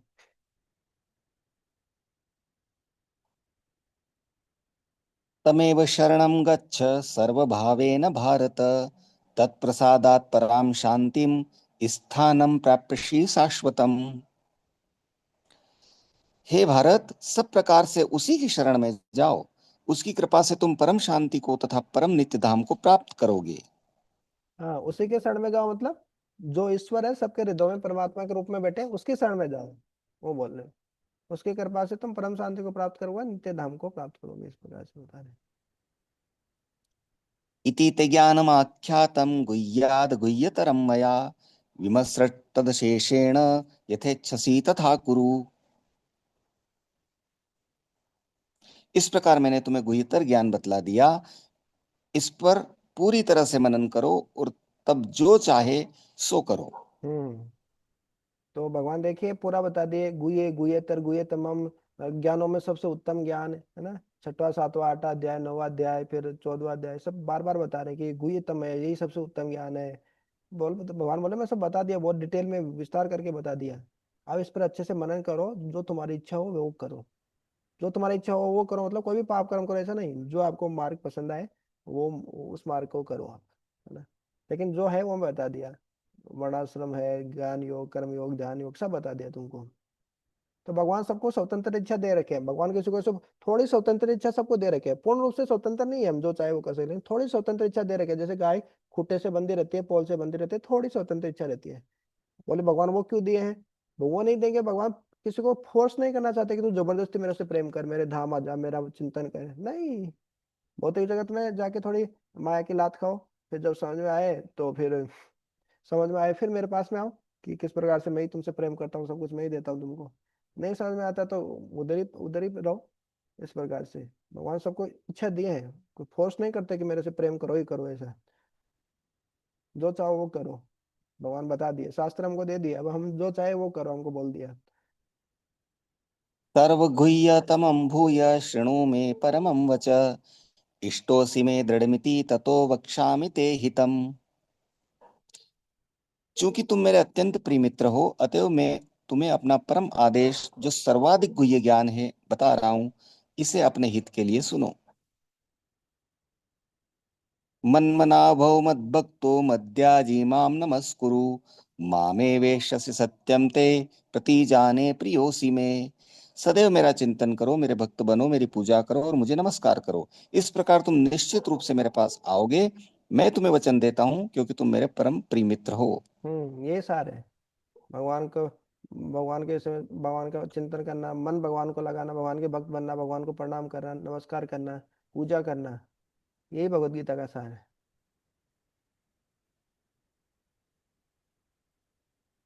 सर्वधर्मान् परित्यज्य मामेकं शरणं व्रज, अहं त्वां सर्वपापेभ्यो मोक्षयिष्यामि मा शुचः।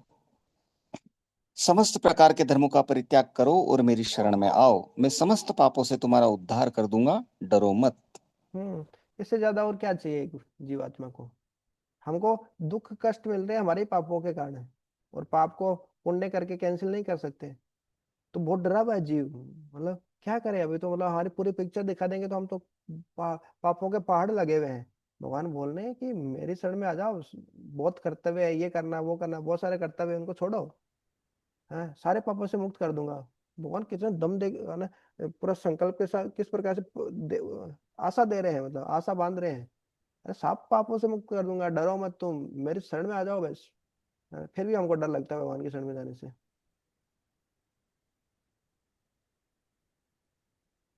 इदं ते नातपस्काय न भक्ताय कदाचन, न चाशुश्रूषवे वाच्यम, न च माम योऽभ्यसूयति। यह गुह्य ज्ञान यह गुह्य ज्ञान उनको कभी भी न बताया जाए जो न तो संयमी है, न एकनिष्ठ, न भक्ति में रत है, न ही उसे जो मुझसे द्वेष करता हो।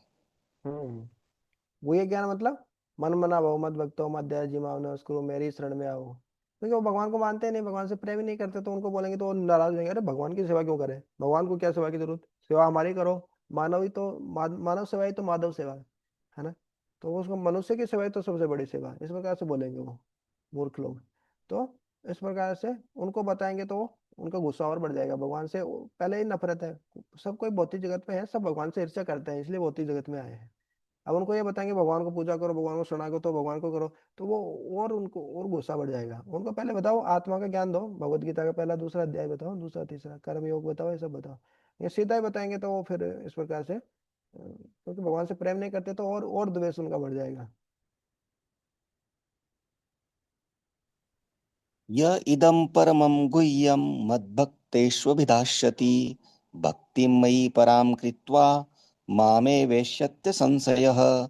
जो व्यक्ति भक्तों को यह परम रहस्य बताता है, वह शुद्ध भक्ति को प्राप्त करेगा और अंत में वह मेरे पास वापस आएगा।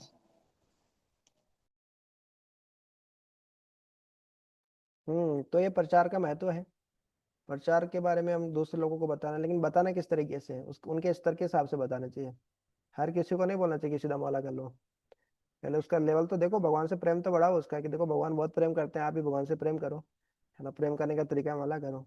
इस प्रकार से समझाएंगे, उसके लेवल के हिसाब से उसको बताएंगे, तो भगवान बहुत प्रसन्न हो जाते हैं। भक्ति किसी को देंगे भगवान, देखिए मत भक्ते सुविधे से, तो वो मेरे पास में आ जाएगा, मैं मेरे को बहुत प्रिय है, आगे और बताएंगे।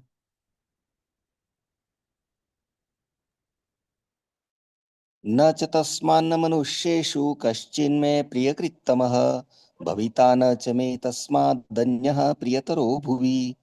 इस संसार में उसकी अपेक्षा कोई अन्य सेवक न तो मुझे अधिक प्रिय है और न कभी होगा। इतनी बड़ी बात बोल दी, जो प्रचार करता है भगवान की गीता भागवत का प्रचार करता है, तो उससे प्रिय न तो भगवान कोई है न कभी होगा। भगवान की गीता भागवत बांटना, प्रचार करना, ये ज्ञान खुद पढ़ना और दूसरों को पढ़ाना, है ना, ये तो इससे बड़ी सेवा और कोई नहीं है भगवान को, इससे प्रिय कोई भी नहीं है। इस कारण बड़े बड़े लोग पढ़ाई वढ़ाई करके के रोड पे भगवत गीता लेके घूमते रहते हैं भिखारियों की तरह, ले लो ले लो ले लो उसको। क्यों? तो भगवान बोले हैं, इसके बिना कुछ होगा नहीं मतलब। अद्देश्यते य इमं धर्म्यं संवादमावयोः ज्ञानयज्ञेन तेनाहमिष्टशामिति मे मतिः।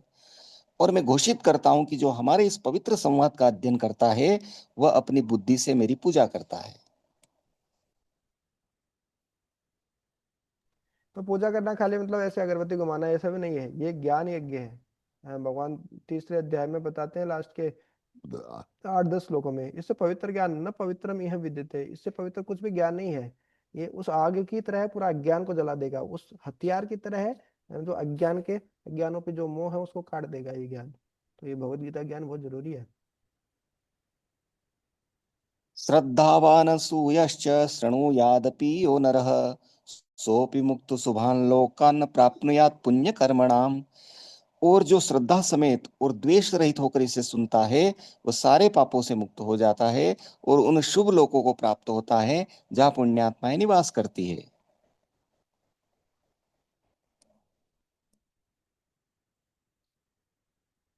कच्चिदेच्छुत्तम पार्थ त्वैकाग्रेण चेतसा कच्चिद ज्ञान सम्मोह प्रनष्टते धनंजय। हे प्रथापुत्र, हे धनंजय, क्या तुमने इसे, इस शास्त्र को एकाग्रचित होकर सुना? और क्या अब तुम्हारा अज्ञानता तथा मोह दूर हो गया है? हम्म। तो इतना आप कुछ सुनाने के बाद पूछ रहे हैं, जैसे क्लास में टीचर पूछते हैं ना, बेटा इतना पूरा टॉपिक पढ़ाया, समझ आया तुमको, समझ में आया, क्लियर? तो इस तरीके से भगवान ही पूछ रहे हैं, क्या तुमने सुना है इसको एकाग्रचित होकर? तुम सुना है कि तुम्हारा मन कहीं और ही भटक रहा था? कि व्यक्ति का मन होता है वही व्यक्ति होता है, तो मन कहीं भटक तो नहीं रहा था? तुमने सुना तो सही क्या इसको? तुम्हारा अज्ञान और मोह दूर हुआ है कि नहीं हुआ?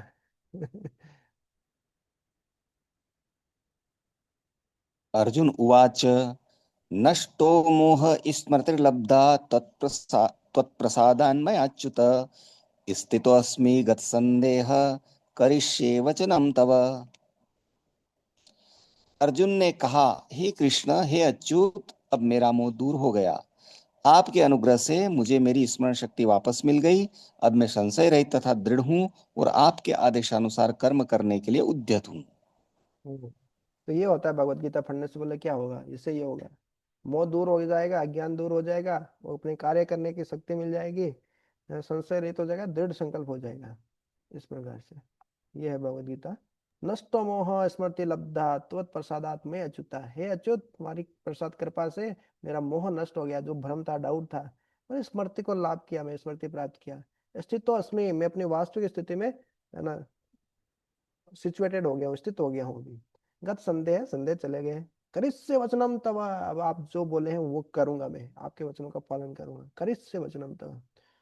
तो ये है, भगवत गीता पढ़ने के बाद में ये पावर आ गया अर्जुन के पास। पहले तो बहुत ही कंफ्यूज थे। संजय उवाच इत्यहं वासुदेवस्य पार्थस्य च महात्मनः संवादमिमं श्रोस्मद्भुतं रोमहर्षणम्।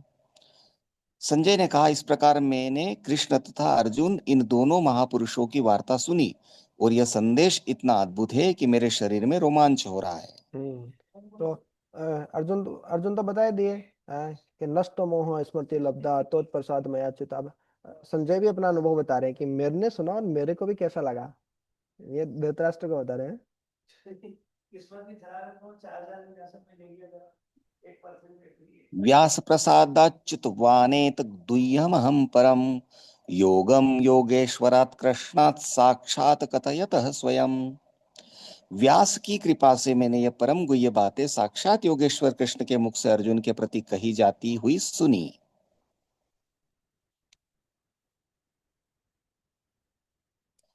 राजन संस्मृत्य संस राजन संसृत्य संसृत्य संवादम अद्भुतम केशवार्जुनयोः पुण्यम हृष्यामि च मुहुर्मुहुः।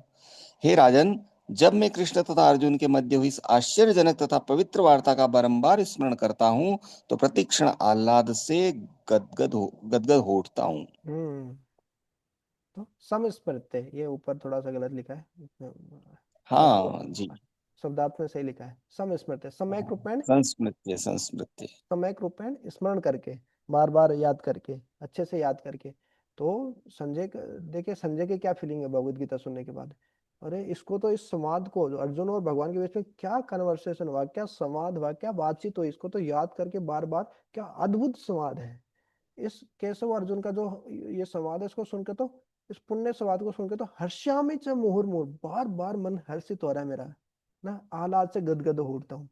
तो भगवान के शुद्ध भक्त भी ऐसे ही संजय की तरह बार बार भगवत गीता पढ़ते हैं, और इंटरेस्ट आता है, और रस आता है भगवत गीता पढ़ने में। ऐसा नहीं कि फिर से पढ़ना पड़ेगा क्या, अरे फिर से पढ़ना पड़ेगा क्या, ये सब सुनना पड़ेगा क्या बार बार, नहीं, और उसको मजा आता है, और रस आता है। तच्च संस्मृत्य संस्मृत्य रूपमत्यद्भुतं हरेः विस्मयो मे महान राजन श्यामि च पुनः पुनः। हे राजन, भगवान कृष्ण के अद्भुत रूप का स्मरण करते ही मैं अधिकाधिक आश्चर्यचकित होता हूँ और पुनः पुनः हर्षित होता हूँ। तो हर्षामि च मुहु, पुनः पुनः, है, ऊपर भी बोल रहे हैं हर्षामि च मुहुर्मुहु इतने हर्षित हो रहे, इतना अच्छा लग रहा है। क्यों, हृदय शुद्ध है, भक्त है भगवान के। हमको अच्छा क्यों नहीं लगा, क्योंकि हम भगवान से ईर्ष्या करते हैं। यत्र योगेश्वरः कृष्णो यत्र पार्थो धनुर्धरः तत्र श्रीर्विजयो भूतिर्ध्रुवो नीतिर्मतिर्मम। जहाँ योगेश्वर कृष्ण है और जहाँ परम धनुर्धर अर्जुन है, वहीं ऐश्वर्य, विजय, अलौकिक शक्ति तथा नीति भी निश्चित रूप से रहती है, ऐसा मेरा मत है। हरे तो कृष्ण। संजय पूरा सार बता दिए कि जहाँ पे भगवान श्री कृष्ण है, जहाँ पे पार्थ है धनुर्धर, वहाँ पे श्री रहेगा, विजय रहेगा, भूति रहेगी, ध्रुव रहेगी, नीति रहेगी, ऐसा मेरा मत है। तो भगवान के भक्त, भगवान जहाँ पे है वहाँ पे विजय निश्चित है, डरना नहीं चाहिए। लेकिन भगवान नहीं है तो फिर कितना ही हम शक्ति हो, ऐश्वर्य हो, सब फालतू है, इस प्रकार से। तो भगवान जहाँ पे है वहाँ पे श्री ऐश्वर्य अपने आप आ जाता है, विजय अपने आप आ जाते हैं, भूति विलक्षण गुण, नीति, ये सब अपने आप आ जाते हैं। तो इसी के साथ हमारी भगवत गीता समाप्त होती है, 18वां अध्याय समाप्त। पूरी भगवत गीता हमने एक बार ये पूरा ज्ञान यज्ञ कर लिया। अभी 1 मिनट बाद दूसरी क्लास शुरू होने वाली है, इसी इसी मीटिंग पे। तो कल हम फिर से करेंगे, हम शुरू करने का इसको कंटिन्यू करने का प्रयास करेंगे। लेकिन इस मीटिंग अभी भगवत गीता के बाद हम नेक्टर ऑफ इंस्ट्रक्शन पढ़ेंगे, और उसके बाद देखते हैं भागवतम शुरू करेंगे। भागवतम भी इसी प्रकार से पढ़ेंगे, श्लोक, अनुवाद, इस, और जो समरी होगी उसको हम थोड़ा संक्षिप्त में इसी प्रकार से चर्चा कर लेंगे, जो भागवत सुबोधिनी है उसके हिसाब से। तो उस फ्लो समझ में आएगा क्या बता रहे हैं। नहीं तो क्या, कई बार तात्पर्य पढ़ते हैं तो हम थोड़ा से तात्पर्य में फिर चले जाते हैं कि समझ में ही नहीं आया भागवत में क्या क्या है, इस तरीके से। तो भगवत गीता हमारी यही समाप्त होती है। हरे कृष्ण।